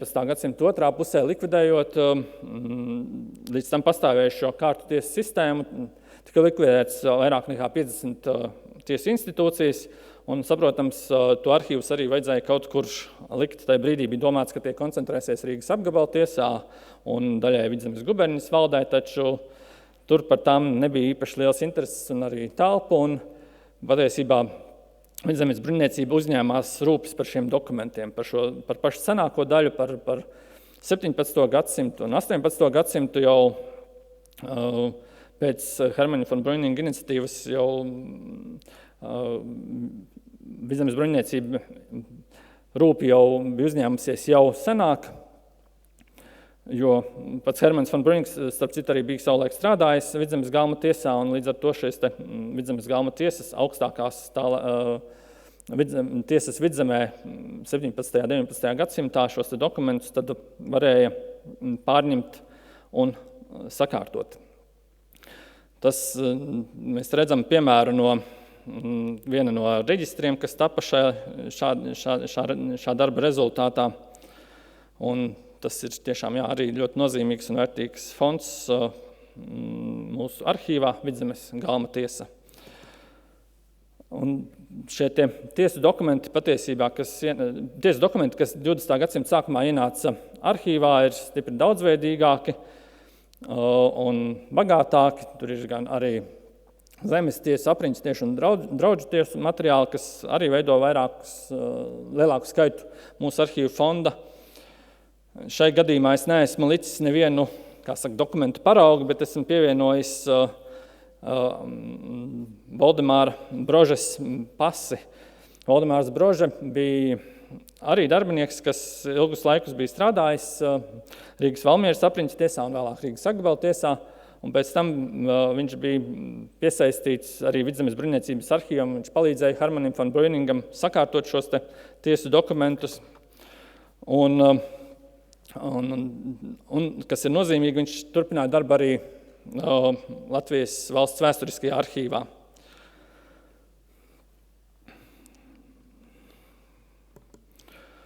Un te jau es iepriekš pieskāros, ka cita dokumentu grupa, ko pats Hermanis Brunings izdalīja, šai vēsturiskajā arhīvā bija ekonomijas pārvaldes dokumenti. Taču, kā jau iepriekš minēju, daudzi no šiem materiāliem bija jau sadalīti pa dažādām citām dokumentu kopām. Mēs te varam oriģinālos nereti var redzēt šo apakšā attēlā redzamo zīmodziņu arhīvu der Ökonomieverwaltung. Tātad tas liecina, ka šie dokumenti ir pārvietoti un lietot citur. Bet no iepriekš neminētām dokumentu grupām vēl vajadzētu pieminēt arī baznīcas grāmatas, kas mums šodien sniedz ir ļoti paši izmantots avots, lai pētītu ģenealoģiju, un aizsākums to apkopošanai arī patiesībā ir saistāms ar Vidzemes bruņniecību, jo pēc tās iniciatīvas, un lielā mērā pēc paša Hermana von Bruninga iniciatīvas, tika apkopotas senākās baznīcas grāmatas no 17. gadsimta beigām līdz 1833. gadam. Un tas ir pamats 235. fondam Latvijas evaņģēliskās luterisko draudžu baznīcas grāmatas. Cits arhīvs, kas arī ir šobrīd daļa no mūsu nacionālā dokumentārā mantojuma, ir kādreizējā Zviedru ģenerāla gubernatora arhīvs, kur arī Vidzemes bruņniecība piešķīra līdzekļus arhīva sakārtošanai un aprakstīšanai. Taču šis arhīvs nenonāca Vidzemes bruņniecības rīcībā, un patiesībā Latvijas valsts vēstures arhīvā tas nonāca tikai pēc Otrā pasaules kara, jo starp pasaules kariem tas bija atradās Igaunijā. Es jau te esmu pieminējis, ir diezgan tādas dažādi veidi, kā šie arhīvi ir nonākuši pie mums Latvijas valsts vēsturiskajā arhīvā. Lielākoties tas tiešām notika pēc bruņniecību korporāciju slēgšanas 1920. gadā. Un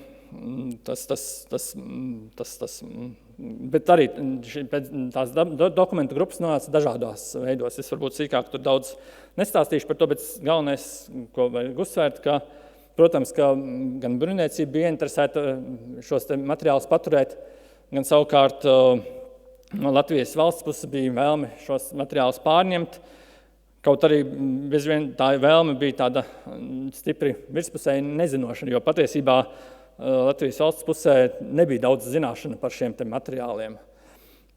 Bet jāatzīst, ka pats Hermanis von Brunings daudzkārt skaidroja šos dokumentu sastāvu un nozīmi, un viņš līdz ar šiem dokumentiem nonāca arī pats valsts vēsturiskā arhīvā kā darbinieks.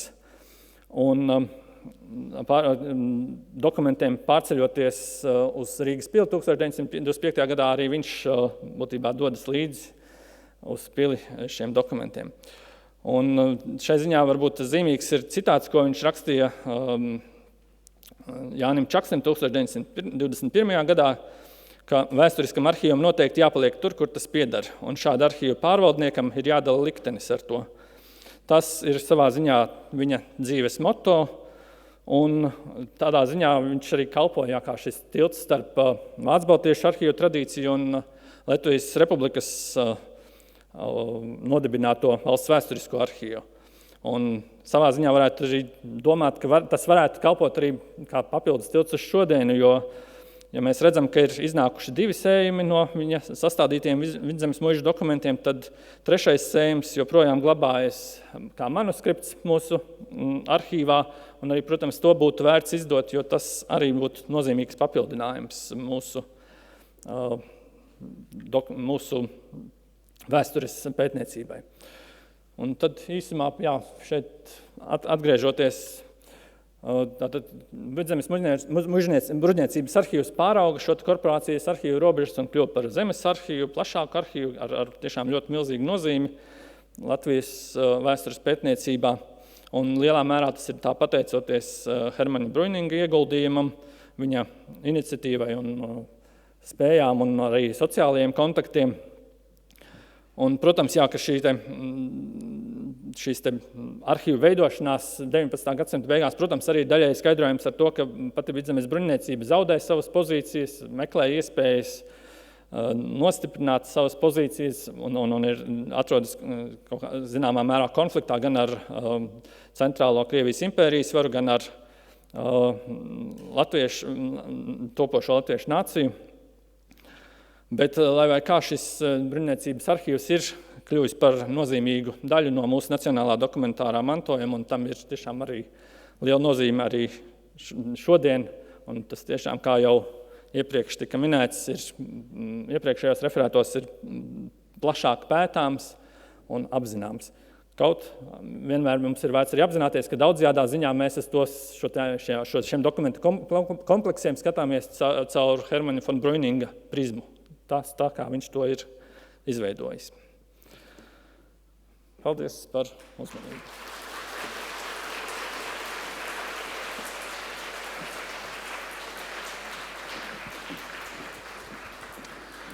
Paldies Kārlim. Un kā pēdējo šīs konferences referentu es gribētu pieteikt Latvijas Nacionālā arhīva bibliotēkas arhīva eksperti Renāti Bergu, kas mums pastāstīs par vēsturiskā Vidzemes bruņniecības krājuma seniespiedumiem Latvijas Nacionālā arhīva bibliotēkā. Jo, kā zināms, mūsu bibliotēka ir viens no bruņniecības bibliotēka ir viens no mūsu bibliotēkas pamatiem. Paldies, vārds jums. Labdien, paldies par vārdu. Labdien, dārgie kolēģi un klausītāji, gan klātienē, gan tiešraidē. Un es esmu pagodināta šodien noslēgt mūsu konferences teorētisko daļu, sniedzot ieskatu lielākajā vienkopus glabātajā Vidzemes bruņniecības bibliotēkas seniespiedumu krājuma daļā, kas ir saglabājusies līdz mūsdienām un nonākusi Latvijas Nacionālā arhīva bibliotēkā. Šīs speciālās arhīva bibliotēkas krājuma bāzi veido zinātniskā literatūra, periodiskie izdevumi un metodiskie materiāli par arhīvniecības tēmām. Un tāpat šī bibliotēka glabā no 17. gadsimta beigām līdz 1945. gadam izdotus neliela apjoma iespiedarbus, kas ir sasieti kopsējumos. Tur ir ievērojamiem Rīgas pilsoņiem veltīti svinības atcerējumi, tur ir Krievijas imperatoru un senāta rīkojumi, Vidzemes un Kurzemes gubernatoru, Rīgas rādes rīkojumi un cits. Un papildus nosauktajam tātad LNA bibliotēkas lielākā vērtība ir daļa no Vidzemes bruņniecības bibliotēkas krājuma.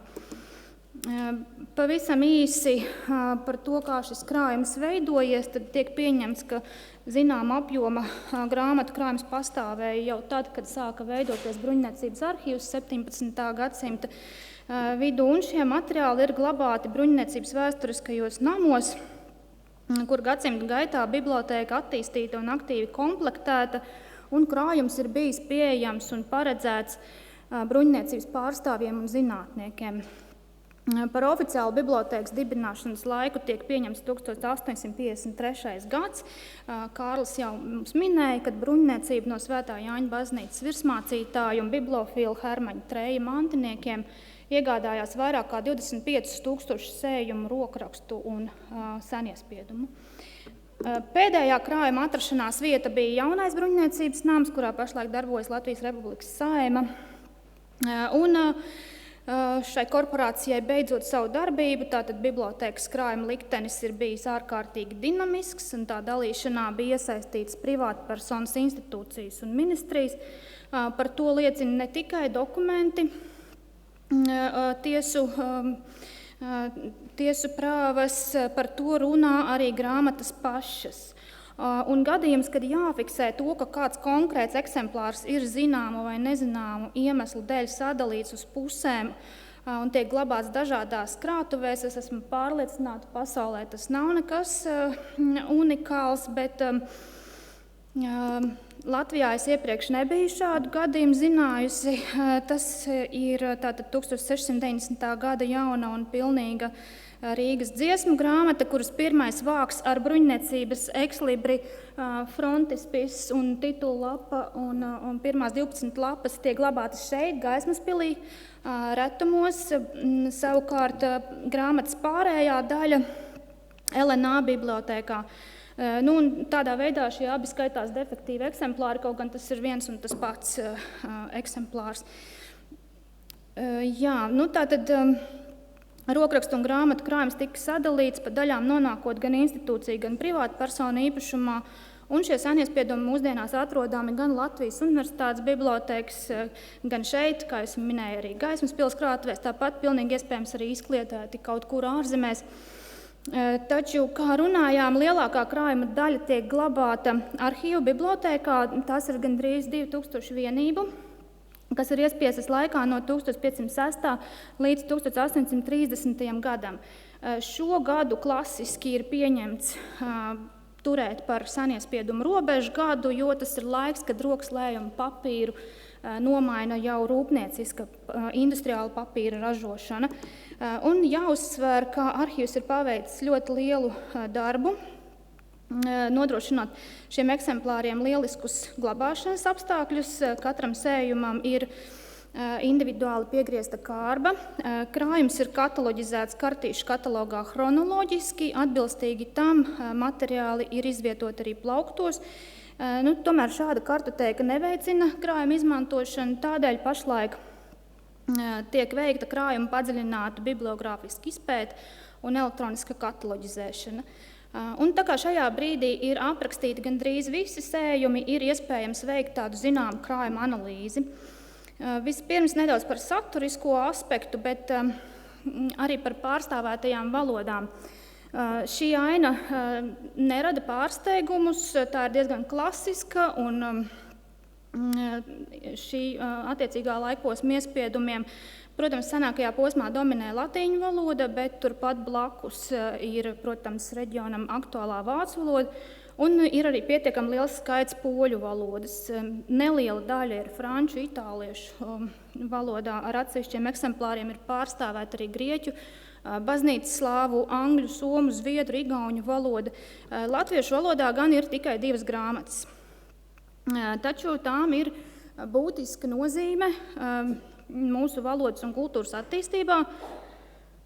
Labajā pusē jūs redzat, tas ir Manceļas prediķu grāmata, jauna latviešu dziesmu grāmata, tad no 1770. gada, un otrs izdevums ir Gotthārda Friedricha Stendera Letišas leksikon, tad vācu latviešu vācu vārdnīca no 1789. gada. Īsa un koncentrēta informācija par bruņniecības bibliotēkas vēsturi un krājumu ir iegūstama šajā 1872. gadā Leipcigā publicētajā bibliogrāfiskajā rādītājā, kas uzskaita bibliotēkas tā brīža krājuma eksemplārus. Tā sastādītājs ir Vidzemes bruņniecības bibliotēkas bibliotekārs Augusts Buchholts. Īsiem krājuma izmantošanas noteikumiem seko šis satura rādītājs, kas tajā pašā laikā būtībā arī reprezentē galvenās materiāla tematiskās grupas.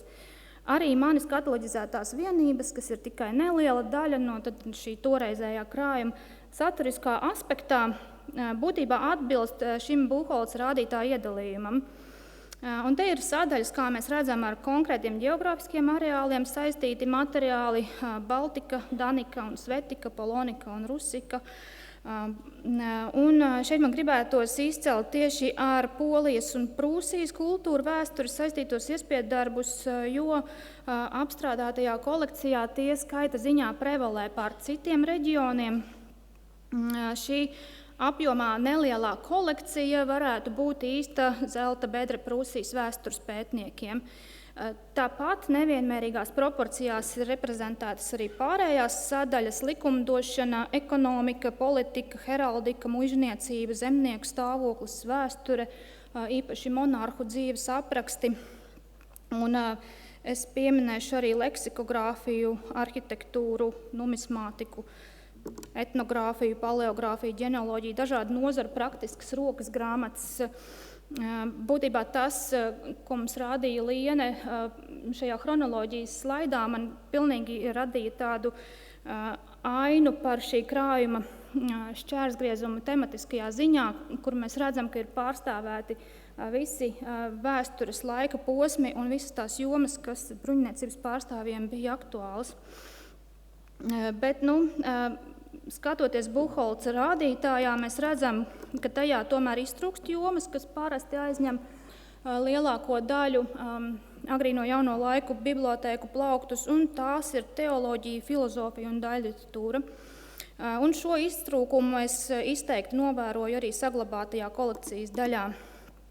Taisnība ir, arī šeit jūs redzat folio formāta bībeles vairākās valodās, ir dziesmu un lūkšanu grāmatas, kas izdotas Rīgā un ārvalstīs, ir katehismi, breviāri, Mārtiņa Lutera uzruna rīdziniekiem, ko jūs šodien varat aplūkot arī ekspozīcijā. Taču šis apjoms tiešām nav liels. Un to var skaidrot ar šīs specifiskās bibliotēkas mērķi, tātad apkalpot bruņniecības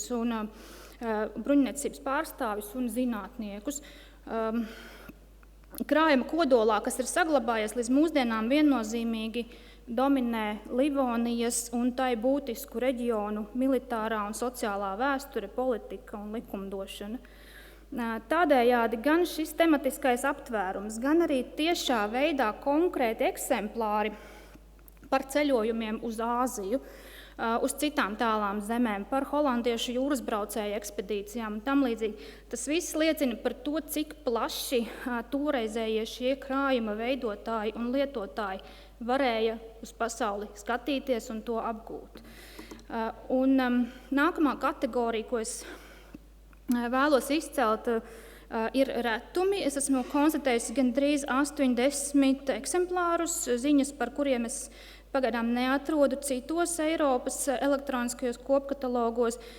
Un atbilstīgi tad pašam krājuma saturiskajam profilam lielākoties tie ir 16. 18. gadsimta ar Polijas un Prūsijas politiku, likumdošanu, vēsturi saistīti izdevumi latīņu, poļu, vācu, franču valodā. Noteikti jāpiemina arī īpaši retas Rīgā iespiestas grāmatas, piemēram, viens no 2 zināmajiem eksemplāriem ir 1635. gada izdevums, kas ietver Rīgas baznīcās izmantoto antifonu, responsoriju, himnu, sekvenču un magnifikāta nošu pierakstu. Tāpat jāpiemina vienīgais zināmais 1749. gadā Rīgā izdotais Mārtiņa Lutera mazais katehisms, un abas šīs nelielā formāta grāmatiņas jūs varat aplūkot arī vitrīnās šodien. Vēl kāds vienīgais zināmais eksemplārs pašlaik atrodas restaurācijā, tādēļ nevarēja tikt iekļauts izstādē.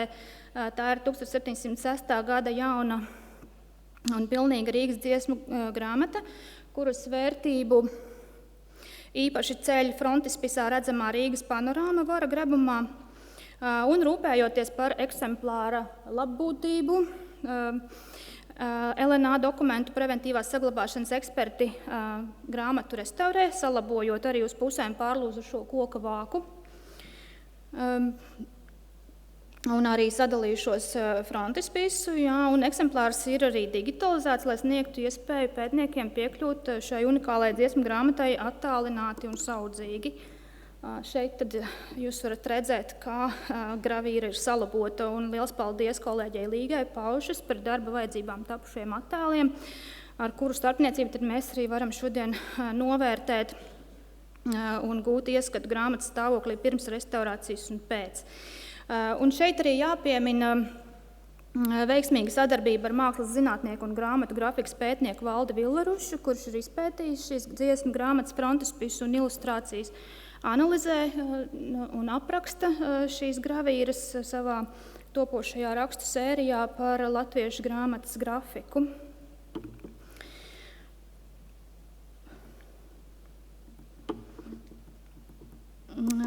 Visbeidzot, pēdējā būtiskā joma, kam es vēlos pievērst uzmanību, ir eksemplāru piederības vēsture jeb proveniences. Visbiežāk sastopams ir jau redzētais Vidzemes bruņniecības bibliotēkas ekslibris un spiedoks, taču jāatzīmē, ka šī provenience nebūtu nav visos sējumos, tikai 56% gadījumu, un tā iztrūkst īpaši tādi, ja, protams, eksemplārs nav iesiets. Bet novērams, ka bruņniecības ekslibris parasti ir līmēts pirmā vāka iekšpusē, centrā ar lielu rūpību. Mazāka formāta izdevuma gadījumā ir izmantots mazais ekslibris. Esmu konstatējis un apkopojis arī vairāku veidu Vidzemes bruņniecības bibliotēkas proveniences, ko es jums vēlos nodemonstrēt, lai, ja nākas saskarties ar kādu no šiem sējumiem, jums būtu iespēja atpazīt eksemplāra vēstures norādes. Tātad visplašāk tika izmantots šis lielais ekslibris, kur varēja būt arī ierakstīta informācija ar roku tam lejā paredzētajās vietās, gads un numurs. Retāk sastopams ir šis mazais ekslibris, ko lielākoties izmantoja neliela formāta sējumiem. Būtībā tas ir tas pats, tikai mainās centimetri. Plaši izmantots ir šis spiedoks ovālā rāmī, tipiski tā vieta bija titullapā. Te ir arī vēl viena spiedoga variācija ar ģerboni un pilnu nosaukumu. Arī šis pavisam mazais un kompaktais ar saīsinātu nosaukumu. Un pavisam rēti, tikai kādos 8 gadījumos ir izmantots šis asketiskais spiedoks, kas papildināts ar informāciju rokrakstā. Un tikai 4 gadījumos es esmu konstatējusi tādu ar roku veiktu īpašumu ierakstu zur Ritteršās biblioteka Gehörig. Būtībā, ja pirmā vāka iekšpusē, kur ekslibris klasiski tika līmēts, atradās kādas senākas piezīmes vai īpašuma ieraksti, tad tas tika līmēts ārpus centra, ja iespējams, vai arī tad otrā vāka iekšpusē. Un šī Vidzemes bruņniecības bibliotekāra rūpīgā pieeja, respektējot senākas eksemplāru īpašās pazīmes, nešķirojot, neatkarīgi no tās tolaik iespējamās kultūrvēsturiskās vērtības, tā ir patiešām izceļama. Diemžēl ir arī izņēmumi. Jūs jau redzējāt iepriekš minētais frontispīs dziesmu grāmatai. Tur gan bija uzlīmēts mazais ekslibris virsū, ko tad arhīvu krājuma saglabātājiem bija izdevies veiksmīgi profesionāli noņemt. Pētot šīs kolekcijas eksemplāru piederības vēsturi, var secināt, ka proveniences ir gana daudz un aizraujošas. Mēs atrodam dažādas Rietuma Eiropas privāta bibliotēku piederības zīmes, Kurzemes muzeja, Radvilu Nesvīžas pils bibliotēkas eksemplārus, Oršas, Mogiļevas un Vitebskas jezuītu kolēģijas eksemplārus, Minskas garīgās konzistorijas, Rīgas rātes, protams, īpašumā bijušas eksemplārus. Ļoti daudz bijušie īpašnieki ir ievērojami vācu-baltiešu muižnieki, garīdznieki, Livonijas amatpersonas, zinātnieki, piemēram, Mihāls Jānis Borgs, Gustavs Bergmanis, Otto Hūns, Johans Kristofs Broce un citi. Un vairākas no šīm piederības zīmēm jūs šodien arī tātad varat apskatīt izstādē. Runājot par ievērojamo vēsturnieku un etnogrāfu Johanu Kristofu Broci, ir izdevies identificēt unikālu iepriekš nezināmu Brocis rokrakstu, kas iespējams savu iesējumu dēļ tika pieņemts par grāmatu un tādējādi nonācis arhīvu bibliotēkā, bet tādā veidā nekad atkal nav bijis pētnieku uzmanības lokā. Vēl manu uzmanību piesaistīja kāda 1625. gadā Stokholmā iespiesta grāmata, kas satur vēstules, ar kurām šajā gadā savā starpā apmainījušās Zviedrijas un Polijas amatpersonas. Un te titulaps apakšējā daļā ir ļoti grūti salasāms šis gaišais ieraksts, bet es to salasīju kā Georgija Mancelī. Es konsultējos ar Georga Manceļa pētniekiem un saņēmu apstiprinājumu, ka šis tiešām var būt mūsu vācu-baltiešu izcelsmes mācītāja, tulkotāja un latviešu rakstu valodas pamatlicēja Georga Manceļa īpašuma ieraksts, kas tādējādi būtu Latvijas krātuvēs vienīgais zināmais. Vēl man aizrāva arī kāds īpašuma ieraksts, ko es esmu konstatējis 19 grāmatās. Titula lapas pašā apakšējā labajā stūrī.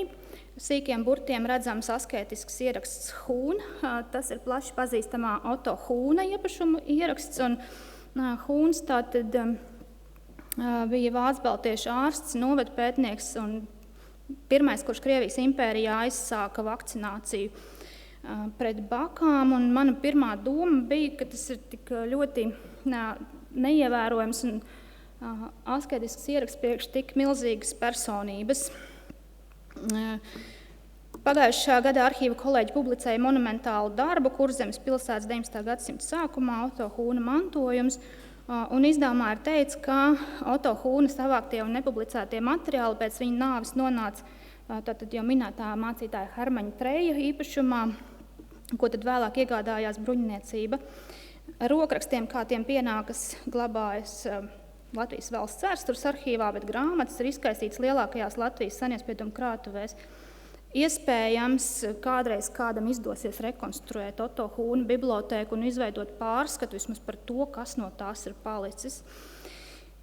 Un paveicot krājuma rekonstrukciju, visi vienību apraksti būs pieejami LNA bibliotēkas elektroniskajā katalogā. Arhīvs jau ir uzsācis digitalizēt tos izdevumus, kuru digitālās kopijas citur nav atrodamas, un, protams, arī unikālos eksemplārus.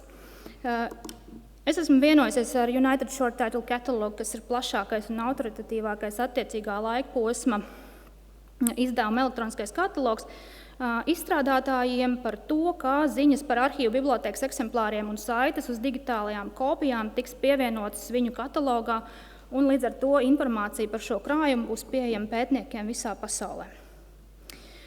LNA bibliotēka, kas glabā pat ieskicēto Vidzemes bruņniecības bibliotēkas vēsturiskā krājuma lielāko daļu, gaida ne tikai muižniekus un zinātniekus, kā tas bija bruņniecības bibliotēkā, bet visus interesantus, kam šis krājums var būt noderīgs.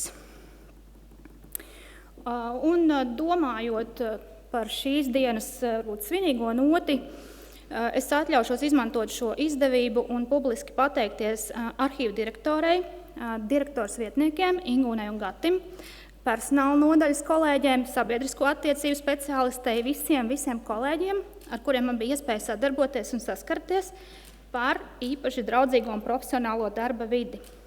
Un vislielākais paldies ir manai tuvākajai kolēģei, bibliotēkas vadītājai Ritai Bogdanovai, par dabisko prasmi būt izcilai vadītājai, kas spēja nodrošināt visus apstākļus, lai speciālists varētu nevainojamā vidē viegli un efektīvi darīt savu darbu. Rita, es tev esmu no visas sirds pateicīga, un tu glabā ne tikai retas grāmatas, bet arī retus talantus. Paldies!